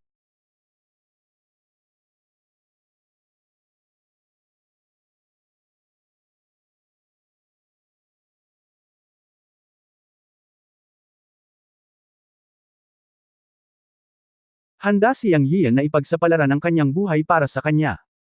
Ang swerte ng isang babae na nakatagpo ng lalaking handang mamatay para sa kanya sa buhay niya. Hindi lahat ng babae ay makakatagpo nito, kaya alam ni Lu Haitang na siya ang maswerte. Itinapon niya ang mga paglalarawan ng mga lalaki na sinabi sa kanya ng kanyang amo mula pa noong siya ay bata. Sinabi ito kay Yang Yian nang walang anumang pagtatago, handa si sister na gawin ang lahat para sa iyo, kahit ano. Sino ang nagsabi na dapat putulin ng mga magsasaka ang kanilang 7 emosyon at 6 na pagnanasa? Mas gusto ni Lu Haitang ang makatao na paraan ng paglilinang. Matagal nang natigilan si Yang Yian, at natigilan ng yakapin siya ni Lu Haitang. Hindi niya inaasahan na orihinal na panunukso iyon sa nakababatang kapatid na babae, ngunit nakakuha ito ng napakalaking reaksyon mula sa nakababatang kapatid na babae. Ang pangungusap na, handang gawin ni sister ang lahat para sa iyo, ay nagpang-inig sa kanya, at tumibok ng malakas ang kanyang puso. Ang kakila-kilabot na bagay ay nasa oras na ito, ang nakababatang kapatid na si Lu Haitang ay nagpapanatili pa rin ng isang hubad na estado, maliban na ang mga pilak na karayong na hamarang sa mga acupoint at meridian sa kanyang katawan ay nawala, at ito ay eksaktong kapareho ng dati. Matapos maramdaman ang temperatura ng katawan mula kay Lu Haitang at ilang kontak na nagpasunog sa kanyang buong katawan, bumagsak siyang sa kanyang puso sa sandaling ito. Matagal na niyang tiniis, at napakahirap. Siya ay nagtitiis sa pagsubok ng kanyang lakas mula nang simulan niya ang pag-detoxify sa kanya, ngunit sa sandaling ito ay hindi na niya ito makayanan. Puno ng dugo ang kanyang mga mata. Tiningnan niya ang mga luha sa mukha ni Lu Haitang at hinalikan ang malarosas nitong labi. Boom! Bumilis ang tibok ng puso ni Lu Haitang. Hindi niya iniwasan ang kabaliwan ni Yang Yiyo. Nang halikan siya ni Yang Yiyo, umungol lamang sa likod ng kanyang ulo, at nahulog siya sa kawalan. Siya ay nanginginig sa buong katawan, at unti-unting natalo sa ilalim ng pag-atake ni Yang. Matipid niyang sagot. Ang panloob na balanse sa pagitan ng mga lalaki at babae ay nasira, at ito ay malinaw. Ang parehong ay totoo para sa cultivators. Kung tutuusin, sila ay mga mortal, kaya paano sila talagang walang pagnanasa? Tulad ni Yang Yiyo at Lu Haitang, ang isang detoxification ay nakapagtatag na ng relasyon ng mag-asawang Daoist. Tumagal ng mahigit 3 buwan para ma-detox ang Lu Haitang. Pagkatapos, 2 buwang kumanta at nagtatawanan ang dalawa sa Xingchen Restaurant. Bilang karagdagan sa romantikong kapaligiran, ang komunikasyon ng paglilinang sa pagitan ng bawat isa ay kailangang-kailangan. Siyempre, higit na tinuturuan ni Lu Haitang si Yang Yiyo sa paglilinang, na nakinabang sa kanya ng malaki. Pagkatapos ni Lu Haitang, naisip niyang na itinulak niya ang isang master ng panahon ng Mahayana. Gagawin ito. Maging isang kasinungalingan upang hindi sabihin na hindi siya nakakaramdam ng isang pakiramdam ng tagumpay. Siyempre, bagamat huli nang magkakilala ang dalawa, ang nangyari ay isang kapanapanabot na buhay at kamatayan, at ito ay lubos na naaalala. Nakilala ni Lu Haitang si Yang Yiyo at nakatagpo ng isang uri ng panloob na kaligayahan. Matapos ang kanyang estado ng pag-iisip ay nagbago ng gusto, ang kanyang malupit na paraan ng paglilinang ay hindi bumaba ngunit tumaas. Matapos alisin ang lason ng Yuan Shen, sa loob lamang ng 2 buwan, ang kanyang paglilinang ay umabot sa rurok ng unang bahagi ng panahon ng Mahayana, at naramdaman niya na malapit na niyang malagpasan ang bottleneck ng gitnang yugto. At pinatatag din ni Yang Yiyo ang kanyang paglilinang sa maagang yugto ng Fusion Realm sa ilalim ng patnubay ni Lu Haitang, at nakinabang ng malaki. Sa araw na ito, sinabi ni Lu Haitang kay Yang Yiyo na siya ay Otres, ngunit nagbigay din siya ng mungkahi kay Yang Yiyo, isang mungkahi na nagdulot ng malaking pagbabago sa paglilinang ni Yang Yiyo. Kabanata 1167, ang dakilang dagat ng bituin. Aalis ako bukas para makapasok sa gitnang yugto ng Mahayana. Bago ako umatras, may gusto akong sabihin sa iyo. Si Lu Haitang, tulad ng isang tunay na maliit na babae, ay umupo sa mga hita niyang at niyakap ang kanyang leeg gamit ang kanyang mga kamay. Well, papakinggan kita. Hinalikan siya ni Yang Yiyo. Sa katunayan, gusto na niya ngayon si Lu Haitang. Ang ganitong uri ng pagmamahal ay nagmula sa malawak na kaalaman ni Lu Haitang. Kung kakausapin mo siya tungkol sa anumang bagay, maaari siyang magbigay ng kanyang sariling mga opinyon at igalang siya. Maaari niyang pangalagaan ang kanyang damdamin at tulungan siya sa paglilinang. Siya ay isang mainit na babae sa bersyon ng paglilinang. Ang kanyang cultivation ay makikita bilang isang financially independent na babae, at ang kanyang cultivation perception ay mas katulad ng isang maalam na kapatid na babae. Sa usapin ng personalidad, pagkatapos na makasama si Yang Yiyo, ang kanyang tunay na panig ay ganap na naipakita. Minsan para siyang kapatid na babae sa tabi-tabi, na nagpapaasa sa kanya ng mga tao. Minsan siya ay magiging isang inosenteng kapatid na babae, na kaibig-ibig. Pakiramdam ni Yang Yiyo ay sobrang komportable kay Lu Haitang. Kapag kailangan niyang maging malakas, magiging malakas siya. Kapag kailangan niyang maging magiging cuddly siya. Isa lang siyang versatile na babae. Paanong hindi siya magugustuhan ni Yang? Sa kabaligtaran, naramdaman din ni Lu Haitang ang kaligayahan mula kay Yang Yio, o sa mga salitang sinabi sa kanya ni Yang Yio, ito ay pag-ibig. Nagustuhan niya ito nang walang pag-aalinlangan. Nakatingin kay Yang Yio, sinabi ni Lu Haitang na may malambing na mga mata, nasa unang yugto ka na ngayon ng Fusion Realm, at iba ka sa mga ordinaryong tao sa parehong Purple Mansion at sa Life Star Statue, kaya iminumungkahi kung pumunta ka sa Taiwan Star Sea para tingnan. Taiwan Star Sea. Anong lugar iyon? Ito ang unang pagkakataon na narinig ni Yang Yio ang pangalang ito. Tumango si Lu Haitang at nagpatuloy, ang Taiwan Star Sea ay isang treasure land na ipinamana mula sa Creation Era. Ito rin ang pinakamalaking mahiwagang lugar ng pagsasanay sa buong Milky Way. Tulad ng alam ng lahat, ang mundo ng paglilinang ay isang malawak na mundo, na nahahati sa 9 na mga teritoryo ng bituin. Ang Milky Way kung nasaan tayo ngayon ay isa lamang sa mga 9-star na teritoryo. Sa labas ng bawat teritoryo ng bituin, mayroong hindi mabilang na maliliit na mundo. Ang 9 na bituing teritoryo ay nagkokonekta sa isang maliit na mundo sa isa pa, ngunit ang mga ito ay medyo nagsasalita, mga mundong may pamana ng sibilisasyon. Gayunpaman, ang Taiwan Star Sea ay isang lugar na walang anumang pamana ng sibilisasyon, at ito ay isang mundo na hindi nakatala sa Star Sea Compass. Bahagyang nagulat si Yang Yio nang marinig niya ito. Alam niya ang tungkol sa Star Sea Compass. Matapos makarating sa mundo ng cultivation, sinabi sa kanya ni Li Fengyo ang ilang bagay tungkol sa mundo ng cultivation, at isa na rito ang Star Sea Compass. Ayon kay Li Fengyo, ang Xinghai Compass ay maaaring mag-record ng anumang lugar. Anumang lugar na napuntahan mo ay maaaring itala sa Xinghai Compass. Bukod dito, ang pinakamababang antas ng paglilinang ng Xinghai Compass ay ang yugto ng Mahayana. Dahil ang mga magsasaka lamang sa itaas ng yugto ng Mahayana ang maaaring maglakbay sa Xinghai at pumunta sa anumang lugar, kabilang ang hindi mabilang na maliliit na mundo. Ang Xinghai Compass ay makakahanap ng kasing laki ng isang maliit na mundo o kasing liit ng isang lugar sa isang maliit na mundo. Hanggat nakapunta ka sa isang lugar, maaari itong i-record sa Xinghai Compass. Ang pagkakaroon ng Xinghai Compass kapag naglalakad sa mundo ng cultivation ay parang pagkakaroon ng compass sa disyerto at dagat. Sa paghahambing, ang Xinghai Compass ay mas detalyado. Kung wala ang Xinghai Compass, kahit ang mga Mahayana stage cultivators ay maaaring mawala sa Xinghai.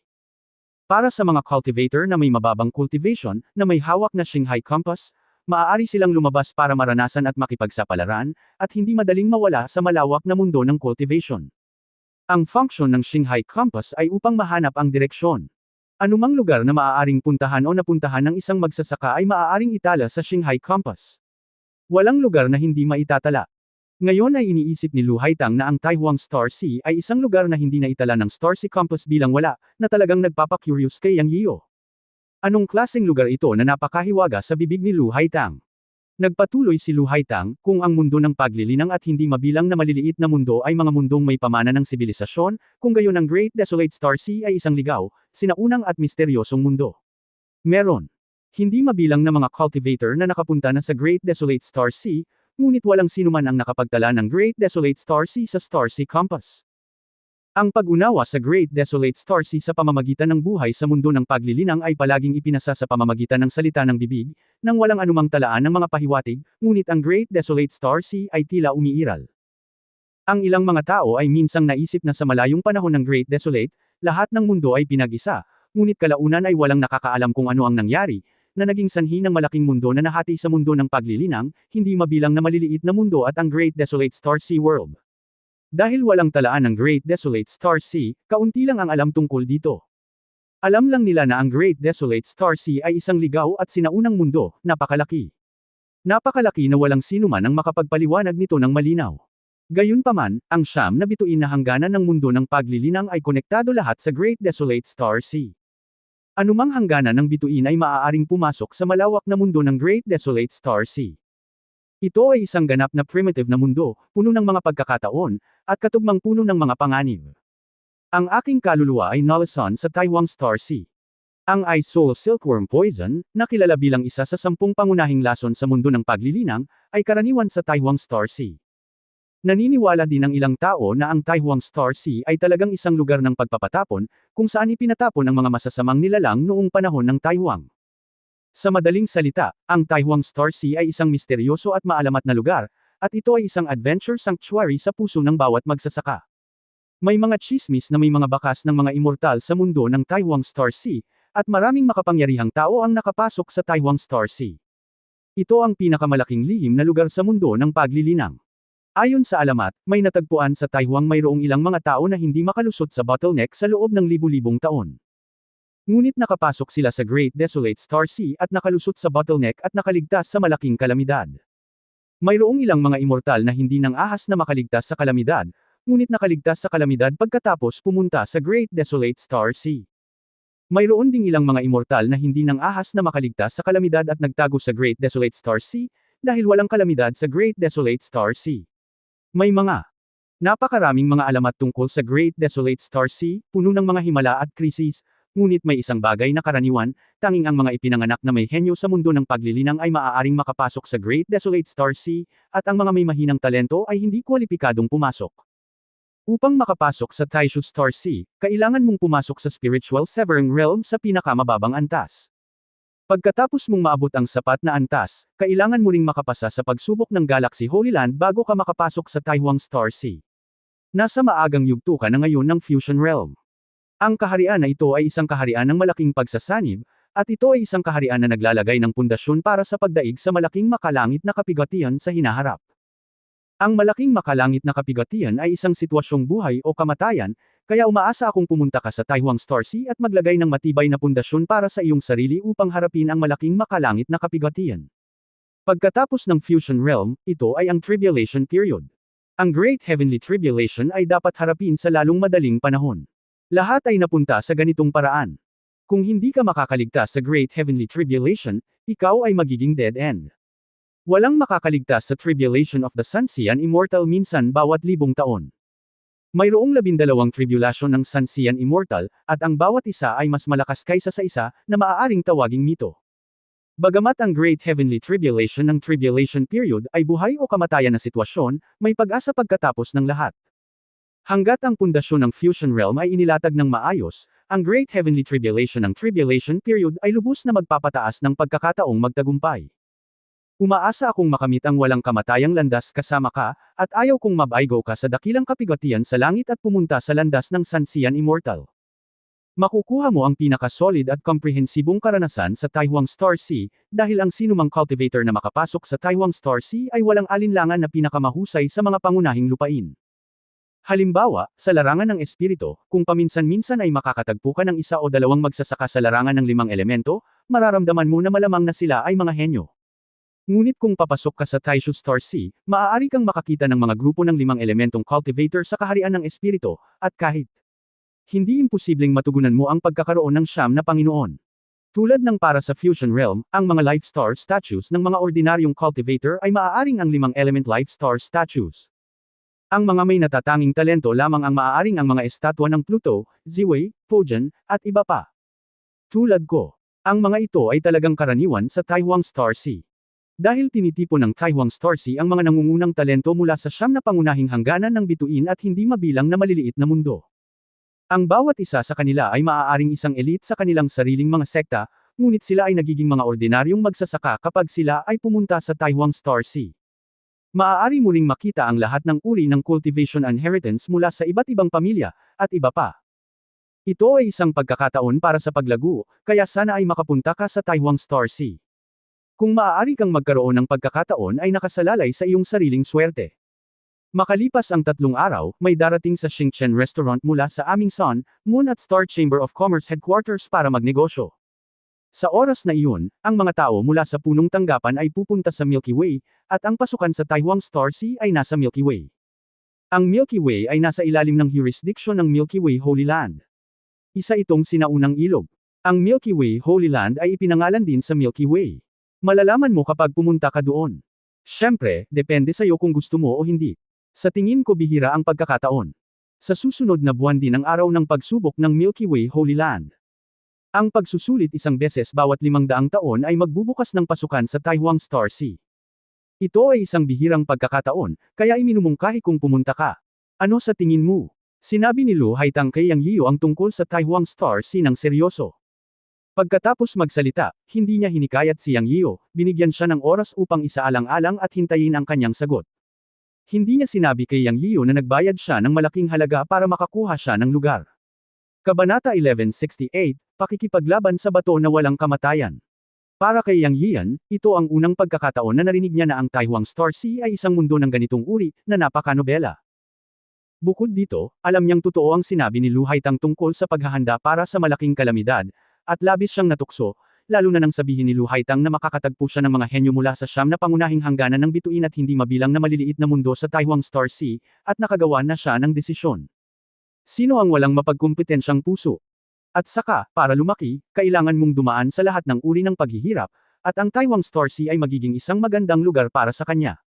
Tungkol sa panganib, nadama ni Yang Yian na walang paraan para lumaki siya ng walang panganib. Kaya pagkatapos magsalita ni Lu Haitang, sinabi niya, pupunta ako. Nakikita ni Yang Yian na maraming sinabi sa kanya si Lu Haitang dahil sa kabaitan, at talagang iniisip niya ito, at gaya ng sinabi ni Lu Haitang, ito ay isang pagkakataon para sa kanya.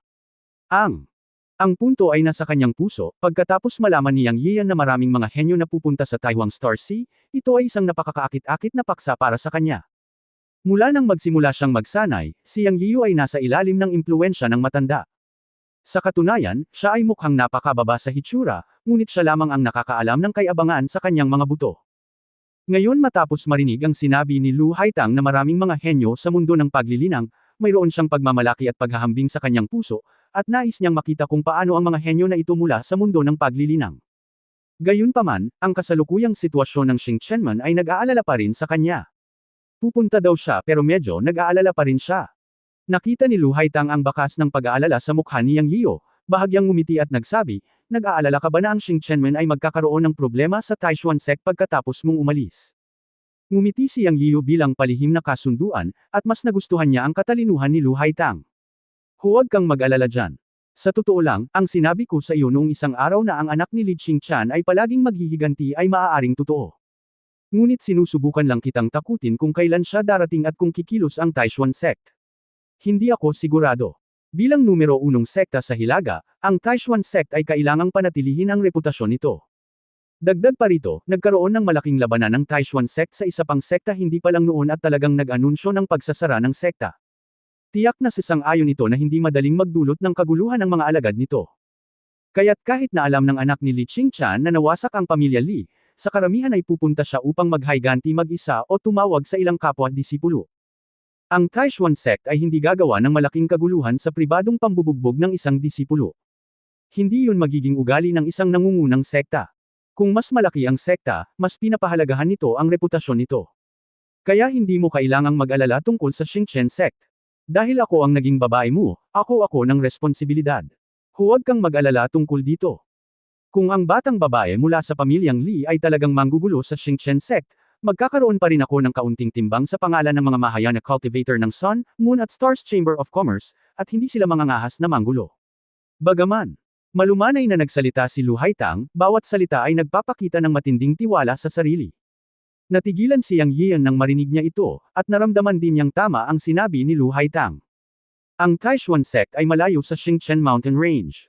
Kung ikukumpara sa Taishuan sect, ang Xingchen sect ay isang maliit na sekta lamang, at ang Xingchen Mountain Range ay isang maliit na lugar lamang, kaya maaaring hindi ito sulit.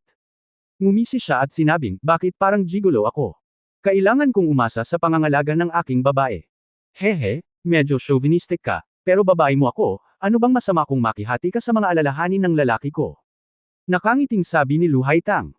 Hahaha, okay, magiging gigolo ako ng isang beses, okay? Pupunta ako sa Taihuang Xinghai sa loob ng 3 araw, at may iwan sa iyo ang Xingchen sect, ngunit hindi mo kailangang mag-alala tungkol dito sa pangkalahatan. Mayroon akong Lotus Root clone na nakaupo sa Xingchen sect, walang itinago si Yang Yian kay Lu Haitang, at sinabi sa kanya ang lahat ng kanyang makakaya, kabilang ang pagkakaroon ng Yunmen sa Shunhai Realm, at sinabi pa kay Lu Haitang ang tungkol sa pagkakaroon ng ibang babae. Originally, akala ko magagalit si Lu Haitang dahil may iba siyang babae, pero taliwas sa imahinasyon ni Yang Yian, hindi naman galit si Lu Haitang. Sa halip, ngumiti siya at sinabing wala siyang pakialam. Sa mundo ng paglilinang, ang malakas ay may ilang dawas na kasosyo. Umaasa lang siya na may puwang si Yang Yian sa puso niya. Pagkaraan ng ilang sandali ng pag-uusap ng dalawa, umalis na si Yang Yian. Kinailangan pa niyang bumalik sa Xingchen Gate para magayos. Darating siyang muli sa Xingchen Restaurant sa loob ng 3 araw. Sa oras na iyon, magkakaroon ng caravan ang Xingchen Restaurant na patungo sa Milky Way. Inayos ni Lu Haitang ang lahat. Sa oras ng paghihiwalay, binitawan ni Lu Haitang ang isang Qiankun ring at sinabing, may Xinghai compass sa Qiankun ring na ito, at ang teleportation spell na ginawa ko. Dala mo ito. Alam ni Yang Yian na ang teleportation spell ay maaari lamang gawin ng mga magsasaka ng Mahayana, at hindi siya nakipagtalo kay Lu Haitang. Matapos itong tanggapin, umalis siya sa Xingchen Restaurant at pumunta sa Xingchen Gate. Pagkaalis ni Yang Yian sa Xingchen Restaurant, sa pribadong silid ni Lu Haitang, biglang kumislap ng liwanag ang isang ornamental na bato sa sulok ng silid at naging isang chubby boy na mukhang mga 8 o 9 na taong gulang. Ang kanyang mga mata ay umikot sa gilid ng kanyang mata at tumingin siya kay Lu Haitang at sinabing, Guro, bakit mo ginagawa ito? Worth it ba para sa isang lalaki? Tumingin si Lu Haitang sa langit sa labas ng bintana na may masayang ngiti sa kanyang mukha at sinabi, Xiqing, ikaw ay isang kakaibang bato ng langit at lupa na nagsasanay ng Taoismo, at hindi mo maramdaman ang 7 emosyon at 6 na pagnanasa ng mga tao. Sobrang saya ko ngayon. Nagsanay ako ng Taoismo sa loob ng libu-libong taon at hindi pa ako naging masaya ngayon. He can risk his life for me, and I do something for him, which is nothing, so what if I spend my whole life for this? Narinig ko na mayroong isang makapangyarihang magkasintahan sa mundo ng paglilinang. Santo, nagsulat ng tula, isa na rito, inggit lang ako sa Mandarin Doc, hindi sa mga immortal. Wala akong naramdaman nung narinig ko yun nung mga oras na yun, pero ngayon sobrang na-touch ako sa tulang ito at sobrang gusto ko. Kung ang nakababatang henerasyon ay nagsasagawa ng Taoismo, kung hinahangad lamang nilang maging mga immortal sa tamang paraan at talikuran ng 7 damdamin at 6 na pagnanasa na orihinal na ibinigay sa kanila ng makalangit na paraan, hindi ba't inuuna nito ang kariton bago ang kabayo? Ang 7 damdamin at 6 na pagnanasa ay ang dakilang paraan ng langit at lupa, at ito ang tunay na kasanayan ng Taoismo. Mula ngayon, gusto kong maging walang awa at linangin ang pagmamahal, at humanap ng magandang paraan na para sa akin. Kahit na hindi ako maaaring maging isang immortal, ano ang mali? Tuwang-tuwa ako na may magawa ako para sa aking lalaki. Pagkasabi nito, puno ng kaligayahan at kalasinggan ang mukha ni Lu Haitang. Pagkaraan ng ilang sandali, lumingon siya at tumingin kay Xiqing at sinabing, kalimutan mo na, isa kang bato na naging Daoist, at hindi mo naiintindihan ang emosyon ng tao. Pag-usapan natin ang tungkol sa negosyo. Pakipakita sa akin, Master. Ang batang pumasok sa tao ng bato ay yumuko at sinabi, 800 taon kang kasama ko, at iniligtas ko ang iyong buhay sa simula.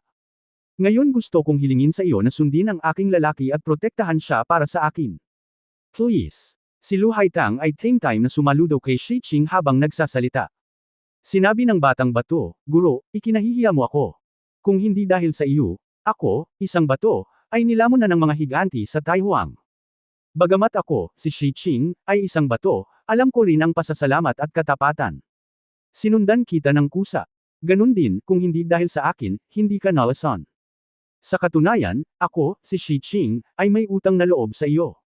Hindi naman sa paghingi ng pabor. Sa kasong ito, gagawin ko ang lahat para sundan si Yang Yiu para protektahan siya. Huwag kang mag-alala. Ang galing. Galing ka sa Taihuang Star Sea, kaya pamilyar ka dito. I'm relieved na sinundan mo siya. Ipapaubaya ko sa iyo ang lahat. Marahang hinawakan ni Lu Haitang ang ulo ng batang bato at sinabi. Hindi pa rin alam ni Lu Haitang ang pinagmulan ng batang naliwanagan ng bato. Nang tanungin, sinabi niyang hindi niya masabi. Ngunit ang bato mula sa isang lihim na lugar sa Taihuang ay pambihira. Dahil sa batong ito kaya nasugatan ang kanyang kaluluwa. Ngayon ay hinayaan niya ang batang bato na sundan si Yang Yiu upang protektahan si Yang Yiu, at si Lu Haitang ay palaging gumagaan. Master, anong gagawin mo pagkaalis ko? Hindi ba't nagpadala ng mensahe ang manager ng restaurant kahapon na ang anak ni Li Qingchan ay papunta sa Xingchen Mountains, at may dala siyang terrestrial na immortal? Paano kung hindi mo kayanin? Nag-aalalang sabi ng matabang lalaki na nagngangalang Xiqing. Sa oras na ito, ang mga mata ni Lu Haitang ay puno ng pagpatay na layunin, at sinabi niya, paano kung siya ay isang makalupang immortal? Kung maglakas loob siyang hawakan ang lalaki ko, babayaran ko siya.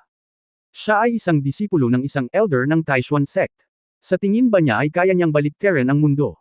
Well, huwag kang mag-alala sa akin. May kakayahan akong protektahan ang sarili ko. Tandaan na ang iyong misyon ay ang mamatay sa Taihuang Star Sea. Ang pagprotekta sa aking lalaki ay ang pinakamalaking gantimpala para sa akin. Pumunta ka, sundan mo siya ng palihim, at huwag mong sabihin sa kanya na ipinadala kita upang protektahan siya maliban kung ito ay talagang kinakailangan. Ang mga lalaki ay may pagpapahalaga sa sarili, at hindi ko nais na saktan ang kanyang pagpapahalaga sa sarili. Nakangiting sabi ni Lu Haitang. Hoy, hindi ko talaga maintindihan kayong mga tao, napakamuwang nyo. Sige, alis na ako. Ingatan mo sarili mo. Sana magkita ulit tayo. Kung talagang may kakayahan ang iyong lalaki, ako, si Shiqing, ay makakahanap ng isang tunay na master para sa aking sarili. Kung tutusin, hindi ikaw ang Panginoon ng aking walang kamatayang bato. Mature na sabi ng chubby stone boy. Kabanata 1169 na 9th level Yuan Xian Master. Sa ikatlong araw, sumakay si Yang Yian sa Five Elements Beast mula sa Xingchen Gate pabalik sa Xingchen Restaurant, dahil inayos ni Lu Haitang na sundin niya ang caravan ng Sun, Moon at Stars Chamber of Commerce upang pumunta sa Milky Way. Gamit ang clone ng Lotus Root na namamahala, hindi na niya kailangang bumalik, ngunit naisip niya na mas mabuting dalhin ang Five Elements Beast kasama niya. Una, mayroong isang paraan upang makalibot, at ang Five Elements Beast ay maihahambing sa cultivation realm ng maagang yugto ng tribulation, kaya ito ay isang mabuting katulong kapag nakakaharap ng panganib. Ang bagay na ito ay isang hayop ng langit at lupa, at ang pag-unlad ng paglilinang nito ay napakabilis. Ito ay malapit ng masira sa gitnang yugto ng kapigatian. Mayroong malaking benepisyo sa pagdadala ng Five Elements Beast. Pangalawa, bumalik siya at sinabi kay Li Fengyo na magpadala ng mga tao para bantayan ang North Boundary Pond. Kung darating ang mga kamag-anak at kaibigan mula sa boundary ng bundok at dagat, dadalhin sila sa Xingchen Gate para sa pagtatanim. Bagamat siya at si Xiaodix Ian at iba pa ay sinira ang pagbuo ng Tianzan, walang sino man sa Shanghai Realm ang nakakaalam kung ito ay nasira. Gayunpaman, naniniwala si Yang Yian na sa hinaharap, magkakaroon ng mga magsasaka na makakatuklas na ang pagbuo ng Tianzan ay wala na. Sa oras na iyon, ang mga cultivator mula sa Shanghai Realm ay natural na pupunta sa Shushan Realm. Talagang nag-aalala si Yang Yian sa kanyang mga kamag-anak sa Shanghai Realm. Pagkatapos ng lahat, ang Shushan Realm ay isang malaking mundo, at nakakapanatag na hayaan si Li Fengyo na magpadala ng mga tao upang bantayan ito. Bilang karagdagan, iniwan niya si Wu Mokyo sa Xingchen Gate sa pagkakataong ito. Sa pagtanggap ni Wu Mokyo sa mga kamag-anak mula sa Shanghai Realm, gumaan ang pakiramdam niya. Sa pag-clone ng Lotus Root na namamahala, mas magaan ang pakiramdam niya nang umalis siya. Ang apat na maliit na Fox Demon na binili mula sa Xingchen Restaurant ay naiwan din kasama ang Lotus Root clone. Hindi sinabi ni Yang Yian sa maraming tao ang tungkol sa pagkakaroon ng Lotus Root clone. Tanging sina Li Fengyo at Wu Mokyo lamang ang nakakaalam nito, at syempre hindi ito itinago ni Lu Haitang. Napakaraming tao ang nag-isip na si Yang Yian ay nagsasanay ng gusto sa Xingchen Gate. Bago umalis, hiniling niya sa Lotus Root clone na patuloy na maunawaan ang mahiwagang kapangyarihan sa likod ng 12 Supremes, ng matanda. Nakagawa na siya ng ilang pag-unlad sa pag-unawa sa pangalawang hakbang. Ito ay nagpasaya kay Yang Yian. Ang Lotus Root clone at ang kanyang orihinal na katawan ay naaayon sa isa't isa. Kapag lubusan itong naintindihan ng Lotus Root clone, natural na maisasanay niya ang pangalawang galaw ng 12 Supremes. Pagdating niya sa Xingchen Restaurant, si Lu Haitang ay nag-iisa na. Medyo nadismaya si Yang Yian na hindi niya nakita si Lu Haitang, ngunit matagal nang naghihintay ang caravan. Pagkarating niya, diretso siyang umalis. Ang Xingchen Restaurant ay isa lamang industriya sa ilalim ng pangalan ng Sun, Moon at Stars Chamber of Commerce. Ang Sun, Moon and Stars Chamber of Commerce ang nangingibabaw. Ang mga sangay tulad ng Xingchen Restaurant ay nakakalat sa buong mundo ng paglilinang, at maaaring tawaging isang behemoth. Bawat tiyak na tagal ng panahon, ang punong tanggapan ng Sun, Moon at Stars Chamber of Commerce ay magkakaroon ng ganoong caravan na darating upang maghatid ng mga kinakailangang materyales sa restaurant, at ang focus ay alisin ang kita na dinadala ng Xingchen Restaurant sa punong tanggapan. Bilang may-ari ng Xingchen Restaurant, natural na pamilyar si Lu Haitang sa mga tao mula sa punong tanggapan. Ang mukha ni Lu Haitang ang inayos ni Yang Yian na pumunta sa Milky Way kasama ang headquarters caravan, ngunit hindi ito alam ni Yang Yian. Mayroong 60 katao sa caravan. Narinig ko na sinabi ni Lu Haitang na ang pinuno ay si Mu Wenxiang, na isang middle stage na Mahayana cultivator, at isang antas na mas mataas kaysa sa kanya. Nang umalis sila, hindi sila dumaan sa teleportation array. Narinig ni Yang Yian na kailangan nilang lumipad sa isang tuwid na linya. Ang caravan ay may isang itim na pagong na lumilipad na barko, na maaaring lumipad ng 1,000,000 milya bawat araw ng buong lakas. Dahil maraming mga lungsod sa kalsada, na lahat ay may mga sangay ng araw, buwan at Stars Chamber of Commerce, at ang caravan ay kailangang maghatid ng mga supply, kaya mas mahirap kumuha ng teleportation array. Sa isang lumilipad na barko, ito ay napakamaginhawa at comfortable, ngunit ang mga lokal na maniniil lamang tulad ng araw, buwan at Stars Chamber of Commerce ang maaaring bumuo ng isang malaking spaceship. Ang mga espiritual na bato na natupok ng spaceship lamang ay 10-10 milyon sa isang araw. Ang kapangyarihan ng spaceship ay natural na nagmula sa spiritual stone drive. Pagkarating ni Yang Yian, diretso siyang dinala sa spaceship. Nang makita niya ang malaking spaceship, nagulat siya. Nakita na niya dati ang spaceship ng pamilya ni Ye Wuxian sa Shanghai Realm, at pakiramdam nito ay napakalaki. Ngunit matapos makita ang spaceship ng Sun, Moon at Star Chamber of Commerce, napagtanto niya na ang lumilipad na bangka ng pamilya Ye sa Shanghai Realm ay ang pagkakaiba lamang ng isang aircraft carrier at isang maliit na bangkang kahoy. Nakaparada ito sa labas ng City of Stars, at parang napakalaking bundok. At ang unang impresyon ni Yang Yian ay luho, sobrang luho. Ito ay mas katulad ng isang mobile laughing castle kaysa sa isang sasakyang pangalan Gaang. Ang buong spaceship ay may 9 na palapag. Pagkatapos umakyat, tinansya ni Yang Yian na ito ay hindi bababa sa 3,000 metro ang haba at halos 1,000 metro ang lapad, na talagang nasa antas ng isang aircraft carrier. Bawat palapag ay isang gusali na may mga inukit na beam at pininturahan na mga rafters. Ang arkitektura ay sining. Ang buong spaceship ay naglabas ng mga espiritual na pagbabago, at may mga siksik na rune dito. Ito ay malinaw na ito ay isang uri ng malakas na depensa. Ang buong spaceship ay puno ng mga tao, dapat mayroong higit sa 1,000 tao. Akala ko 60 tao lang, pero ngayon parang 60 tao na sa isang team. Dumating at pumunta ang mga tao sa sasakyang pangkalawakan, at mukhang napakagulo sa unang tingin, ngunit sa katunayan, sa mas malapit na pagsisiyasat, lahat ay may kanya-kanyang tungkulin. Nagulat si Yang Yian nang una niyang marinig na ang napakalaking barko ay kumakain ng libu-libong mga medium-grade na spirit stone araw-araw. Ngayon, nakita niya na ang pagkonsumo ng 10,000 spirit stones ay tila hindi pinalaki. Makikita rin sa panig na ang Sun, Moon at Star Chamber of Commerce ay may malakas na mapagkukunang pinansyal at materyal. Sinundan ni Yang Yian ang isang manager ng caravan. Pagkatapos mag-upload, sinabi ng manager, Daoyo, kaibigan ka ng host. Sabi ng aming kapitan, maaari kang tumira ng direkta sa ika-8 palapag. Maaari kang malayang gumalaw sa buong spaceship maliban sa ika-9 na palapag. Ngayon ay dadalhin kita upang makita ang aming kapitan. Tumango si Yang Yian, salamat, Daoyo. Alam niyang kamag-anak siya, at kaya niyang tumira sa ika-8 palapag sa kaayusan ni Lu Haitang. Ang buong spaceship ay makikita sa isang sulyap na mas mataas ang sahig ng spaceship, mas maluho ito. Sobrang na-touch siya sa ayos ni Lu Haitang. Pero natarante siya nang sabihin ng manager na gusto siyang makita ng kapitan. Kamag-anak siya, kaya hindi niya dapat malaman na pinatawag siya ng kapitan ng team leader. Ngayon ang kabilang partido ay gustong makita siya, at hindi niya alam kung ano ang nangyayari. Ngunit narinig ko mula kay Lu Haitang na ang manager na dumating sa Xingchen Restaurant sa pagkakataong ito ay may magandang relasyon sa kanya noon, kaya maaari niyang ayusin na sumakay siya sa spaceship ng Sun Moon Star Chamber of Commerce, kung hindi, hindi siya makakasakay kahit na siya ay magbayad. Okay lang na may makilala at magpasalamat sa pagtulong sa kanya.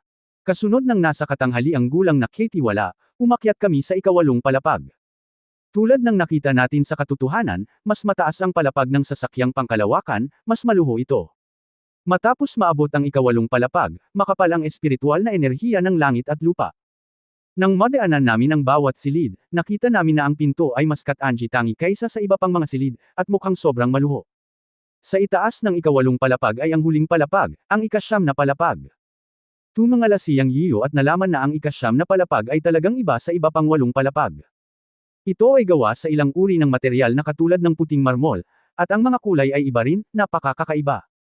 Hindi napigilan ni Yang Yiyo na tanungin ang tagapangasiwa, Daoyu, iba ang hitsura nitong ika-9 na palapag. Sino ang tao mula sa iyong silid ng komersyo? Sinulyapan ng steward si Yang Yiyo, pagkatapos ay tumingin sa ika-9 na palapag, at nag-alinlangan kung sasabihin ba kay Yang Yiyo. Sa pag-aakalang si Yang Yiyo ay kaibigan ni Lu Haitang, nagpasya siyang paalalahanan siya. Sabi niya, ang ika-9 na palapag ay isang malaking shot ng ating Sun Moon Star Chamber of Commerce, ang Yuan Xian Master ng Chamber of Commerce Elders Council. Mga kaibigang Daoist, mangyaring huwag magmadali sa ika-9 na palapag. Huwag mo akong sisihin kung hindi kita pinaalalahanan. Si Yuan Xian Master ay isang poison master, magaling sa poison. Huwag magmadali sa ika-9 na palapag, kung hindi ay mamamatay ka nang hindi alam kung paano. Sa pagkakataong ito, si Yuan Xian Master ay naglalakbay kasama ang ilang mga disipulo, at nakaupo rin siya sa spaceship ng Chamber of Commerce. Immortal Master. Nagulat si Yang Yian. Hindi lahat ay nangangahas na tawagan ang kanilang sarili bilang isang walang kamatayang Panginoon. Naunawaan ng manager ang mga pagdududa ni Yang Yian at ipinaliwanag ito sa mahinang boses habang naglalakad. Ang Yuan Xian Master ay isang high-level na Earth Immortal, isang third-turn Earth Immortal, na nakaligtas sa tatlong nakakalat na walang kamatayang makalangit na pagdurusa, na maihahambing sa paglilinang ng Ascension Realm. Ang susunod na hakbang ay ang umakyat sa immortal na mundo. Ang isang tunay na mala-immortal na figure ay natural na tinatawag na isang immortal na Panginoon. Nagulat din si Yang Yian nang marinig niya ito. Ang Third Turn Earth Immortal ay talagang isang nangungunang figure sa mundo ng paglilinang. Hindi nakakagulat na tinawag niya ang kanyang sarili na isang immortal na master. Nandito na tayo. Habang nag-uusap ang dalawa, dinala ng Katie wala si Yang Yiu sa isang malaking pinto, at pagkatapos ay mahinang sinabi, "Master mo, nandito ang kaibigan ni Master Lu. Papasukin mo siya, bumaba ka na." Isang malumanay na boses ang nagmula sa loob. "Daoyu, pumasok ka na." Nang matapos magsalita ang Katie wala, tumalikod siya at umalis. Huminga ng malalim si Yang Yiu at marahang itinulak ang pinto.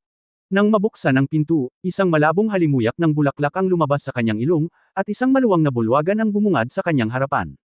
Sa sala malapit sa bintana, may dalawang babae, isa malaki at isa maliit, naglalaro ng chess. Ikinuyong niya ang kanyang mga kamao at sinabing, "Hello, senior mo." Sinabi sa kanya ni Lu Haitang ang tungkol kay Mu Wenxiang. Naisip ni Yang Yiu na ang nasa katanghaliang gulang na magandang babae sa edad na 30s ay si Mu Wenxiang. Kabanata 1170 paliwanag ni Mu Wenxiang.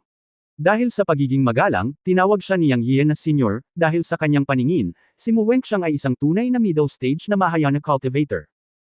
Ang babaeng nakipaglaro ng chess kasama si Mu Wenxiang ay pambihira din, sa unang bahagi ng tribulation, ngunit naramdaman ni Yang Yian na ang babae ay hindi pa masyadong matanda, o hindi masyadong nag-ensayo. Mangyari pa, walang bagay na husgahan ang edad ayon sa hitsura sa mga magsasaka. Posible na ang isang bata na mukhang ilang taong gulang ay isang matandang halimaw na nagsanay sa loob ng libu-libong taon. Maghanap ka ng lugar para gawin mo ito. Uminom ng espiritual na tsaa at espiritual na alak hanggat gusto mo. Kung kaibigan ka ni Lu Haitang, kaibigan kita ni Mu Wenxiang. Hindi man lang nagtaas ng ulo si Mu Wenxiang, at nag-concentrate sa paglalaro ng chess, hinahayaan lang si Yang Yian na gawin ang gusto niya. Bueno, ang kabilang partido ay isang mahusay na magsasaka at kwalipikadong gawin iyon. Hindi nagalit si Yang Yian at umupo sa isang tabi. Mayroong masarap na alak at espiritual na tsaa, at hindi siya magiging magalang. Huwag istorbohin ang kanyang paglalaro ng chess, umupo lamang at tikman ang espiritual na alak at tsaa at maghintay. Sino ang nagpahintulot sa kanya na maging isang Mahayana cultivator? Sa mundo ng paglilinang, ito ay napakamakatotohanan. Ang isang taong may mataas na lakas at paglilinang ay isang malakas na tao, at ang malakas ay may mga pribilehiyo sa mahihina. Dumampot siya ng isang tasa ng espiritual na alak at ininom ito. Ito ay talagang isang magandang bagay. Ininom niya ito sa isang lagok at puno ito ng espiritual na enerhiya. Napakadalisay noon. Palihim siyang bamulong, nakakalungkot na wala rito ang 5 elementong hayop, kung hindi ay magugustuhan ito ng taong ito. Kapag nag-upload, ang 5 elementong hayop ay nakaayos sa lugar ng espiritual na hayop sa unang palapag. Ang ilang mga espiritual na hayop ay malalaki at nangangailangan ng mga espesyal na silid. Sa sasakyang pangkalawakan na ito, hindi lang si Yang Yiu ang may mga espiritual na hayop, at natural na mayroon ng iba pang mga tao. Kaya't ang 5 elementong hayop ay inayos upang manatili sa isang hiwalay na espiritual na silid ng hayop. Ang oras ay mas mabagal sa paghihintay, ngunit para sa mga magsasaka, kung minsan ang hindi gaanong mahalaga ay ang oras. Ang mas advanced na paglilinang, mas malamang na sila ay magsanay sa pag-iisa para sa ilang buwan sa isang pagkakataon, at kahit na daan-daang taon ay posible. Si Mu Wenxiang at ang batang babae ay naglaro ng chess sa loob ng 3 araw bago ito natapos. Sa 3 araw na ito, napagmasdan ni Yang Yiu na ang spaceship ay lumipad ng 3 araw, huminto ng 1 araw sa gitna, at nakarating sa 2 lungsod. Umupo siya sa tabi at uminom ng isang garapon ng espiritual na alak at isang palayok ng espiritual na tsaa. Hindi pa siya nakontento at gusto pang uminom, ngunit sa kasamaang palad ay wala na. Ang espiritual na alak ay alak din, at maaari rin itong magpalasing sa mga tao. Hindi ginamit ni Yang Yian ang kanyang mga kakayahan upang pinuhin ito, ngunit uminom lamang ito nang nakabuka ang kanyang tiyan. Nang matapos siyang uminom, medyo lasing na siya, ngunit sobrang sariwa ang kanyang pakiramdam, na puno ng purong espiritual na enerhiya ang tiyan, na nagpapadalisay sa kanyang dantian. "Ate mo, babalik muna ako," tumayo ang babae at nagpaalam. At paano nagising si Yang Yian mula sa kanyang bahagyang pagkalasing? Narinig niyang nagsalita ang babae at bumalik sa kanyang katinoan. Tapos na silang dalawa. Sa sandaling imulat niya ang kanyang mga mata sa manipis na ulap, nagkatinginan si Yang Yian at ang babae. Ngumiti siya at sumenyas, ngunit bilang ganti, binigyan siya ng babae ng isang mapagmataas at magaang sulyap. Nakita ni Yang Yian ang matinding paghamak sa mga mata ng babae, na para bang siya ay isang maharlika na nasa itaas, at siya ay isang mahirap na tao. Ang pagtingin sa kanya saglit ay madudumi ang kanyang mga mata. Iyon ang unang pagkakataon na nakatagpo si Yang Yian ng ganitong hitsura ng paghamak, at nakaramdam siya ng labis na kalungkutan. Hindi niya ito ginaisang, ngunit hindi niya inaasahan na mababa ang tingin sa kanya ng babaeng ito. Siya, agad na naisip ang dalawang salita sa kanyang isipan tanga. Kung hindi siya bisita, talagang gusto niyang tumayo at tanungin ang babaeng ito. What the hell is your sense of superiority? Huminga siya ng malalim at nagpipigil. Dumating siya para bisitahin si Mu Wenxiang, hindi para manggulo. At saka, freeloader siya sa fechuang na ito, kaya kailangan niyang tiisin. Matapos panoorin si Mu Wenxiang na personal na pinaalis ang babae, talagang nagulat si Yang Yiyo. Tila ang babaeng ito na may mga mata sa kanyang noo na likas na nakahihigit sa iba ay maaaring magkaroon ng isang hindi pangkaraniwang pinagmulan. Kung hindi, paano hahayaan ng isang tao sa unang yugto ng Tribulation Crossing si Mu Wenxiang, na nasa gitnang yugto ng Mahayana, na paalisin siya? Pagkaalis ng babae, lumingon si Mu Wenxiang na may ngiti na kasing amo ng simoy ng tagsibol, at mukha siyang makinis na negosyante. Sabi niya, nagulat ka pa ba? Ito ay isang random na pangungusap, ngunit naunawaan ni Yang Yian ang ibig niyang sabihin. Ngumiti siya at tumango, medyo. Ngumiti si Mu Wenxiang at sinabi, ang kanyang pangalan ay Ku Mengyo. Siya ay may mabuting amo at sanay na siyang pinupuri ng iba. Don't mind it, and don't take it to heart, otherwise she will take it to heart, and you will be in big trouble then. Naramdaman ni Yang Yian na may iba si Mu Wenxiang sa kanyang mga salita, at tumingin sa kanya na may pagkalito, hindi natapos ni Senior Mo ang kanyang sinabi, hindi ba? Little bastard, Lu Haitang and I are of the same generation. Ate ang tawag mo sa kanya, pero bakit Senior ang tawag mo sa akin? Tawagin mo akong ate at sasabihin ko sa iyo, haha. Tumawa si Mu Wenxiang. Napahiya si Yang Yian. Lahat ng babae ay may parehong problema. Sister mo, hindi mahalaga kung ano ang tawag mo sa kanya. Anyway, tinulungan niya akong makasakay sa spaceship, kaya she deserves to be called ate. At saka, ang pagtawag sa kanyang senior ay nagmumukha akong matanda. Haha, mas maganda yon. Umupo ka. Nakipaglaro lang ng chess si sister kay Ku Mengyo at pinabayaan ka. Nagpunta si Mu Wenxiang upang magbuhos ng alak habang nagsasalita, ngunit walang laman ang garapon ng alak. Tumingin siya kay Yang Yiyo at sinabing may pagkibot sa kanyang bibig, bata, nainom mo ba ang espiritual na alak ng kapatid na babae? Ahem, si Yang Yiyo ay umubo ng 2 beses at nahihiyang sinabi, ang espiritual na alak ni sister mo ay napakasarap. Uminom ako nang hindi ko pinapansin. Ate, ang garapon ng espiritual na alak na ito ay nagkakahalaga ng 1,000 pinakamataas na gradong espiritual na bato. Ikaw, ang tapat mo talaga. Dumudugo ang puso ni Mu Wenxiang. Sa pagtingin sa espiritual na tsaa, tila wala na. Napahiya si Yang Yiyo. Paano niya naisip na ang isang garapon ng masarap na alak ay nagkakahalaga ng 1,000 top grade na espiritual na bato? At si Mu Wenxiang ang nagsabi na siya ang bahala, kaya hindi siya masisisi, di ba? Napaawang ang bibig ni Mu Wenxiang, at hindi na siya nagsalita pa. Sa pamamagitan ng pagwagayway ng kanyang kamay, isa pang garapon ng espiritual na alak ang nasa kanyang kamay. Nagbuhos siya ng baso para sa kanya at kay Yang Yiyo, at ininom din ito ni Yang Yiyo. Kung tutuusin, panauhin si Yang Yiyo, kaya kailangan pa rin niya itong aliwin. Anyway, tapos na ang lahat, hindi magalang si Yang Yian, kinuha ang baso ng alak at ininom lahat. Ang alak na ininom niya ngayon ay mas masahol pa kaysa dati. Tila naawa si Mu Wenxiang sa kanya at kumuha ng mababang alak para gamutin siya. Ito ay hindi magalang na hindi gumanti. Matapos makita ni Yang Yian ang sakit ni Mu Wenxiang, ikinaway niya ang kanyang kamay at siyam na espiritual na peach ang lumitaw sa mesa at sinabing, Sister mo, wala akong magandang naidulot noong binisita kita. Ang mga espiritual na peach na ito ay hindi masama. Ate, tanggapin mo sila. Kailangan kitang pahirapan para alagaan ako sa daan. Payuhan mo ako kung may mali. Ang espiritual na peach ni Yang Yian ay natural na hindi isang ordinaryong bagay.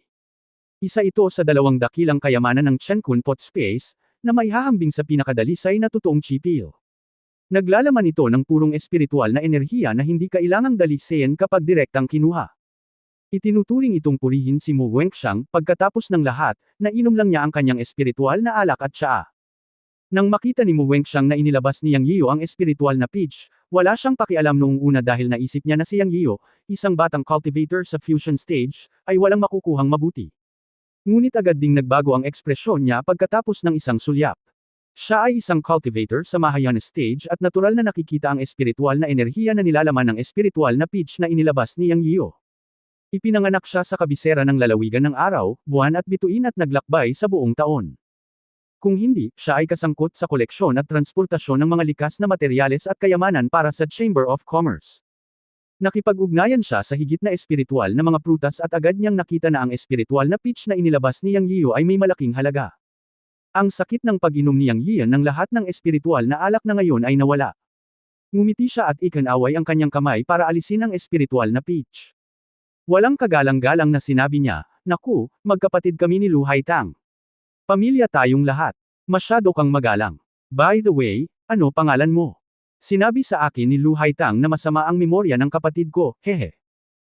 Inilibot ni Yang Yiyan ang kanyang mga mata sa kanyang puso at naisip sa kanyang sarili, isa ka talagang negosyante, sakam ka sa tubo, hindi mo dapat maalala ang pangalan ng isang maliit na tulad ko, paanong ang isang magsasaka sa yugto ng Mahayana ay magkakaroon ng masamang alaala.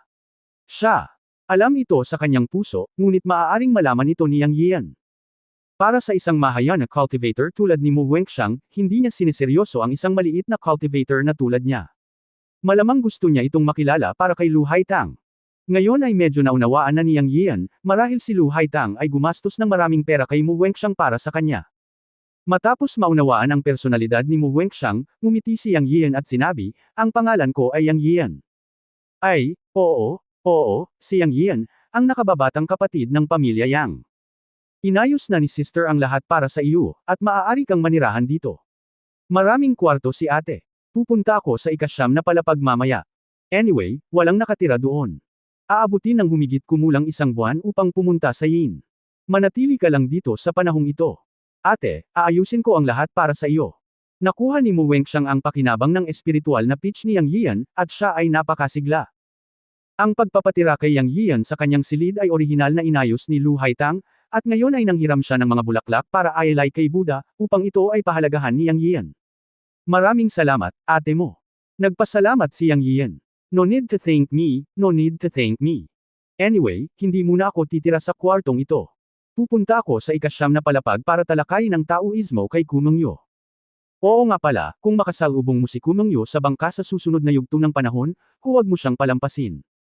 Siya ay apprentice ng Yuan Xian Master ng aming Chamber of Commerce. Si Yuan Xian Master ay nagsasanay ng lason. Si Kumengyo ay kilala bilang Little Poison King.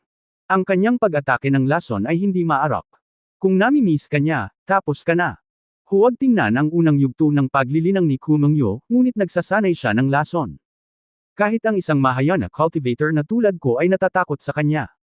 Tiningnan mo lang si Kumengyo ng ganyan, which is actually very bad. Mag-ingat ka sa susunod na magkita kayo. Seryosong sinabi ni Mu Wenxiang kay Yang Yiyo. Salamat ate mo sa payo mo. Tatandaan ko ito. Bagamat sinabi niya ito, walang pakialam si Yang Yiyo sa kanyang puso. Sa isip niya, hindi siya pupunta sa ikasyam na palapag at hindi makikipagkita kay Kumengyo. Paano niya na-miss siya? Tama ang iniisip ni Yang Yiyo, ngunit hindi niya inaasahan na may mangyayari pagkaraan ng ilang araw, na hindi niya inaasahan, at sumalungat lang ito sa kanyang kagustuhan. Sige, alis muna si ate. After I tell her some things, dumiretso na ako sa 9th floor.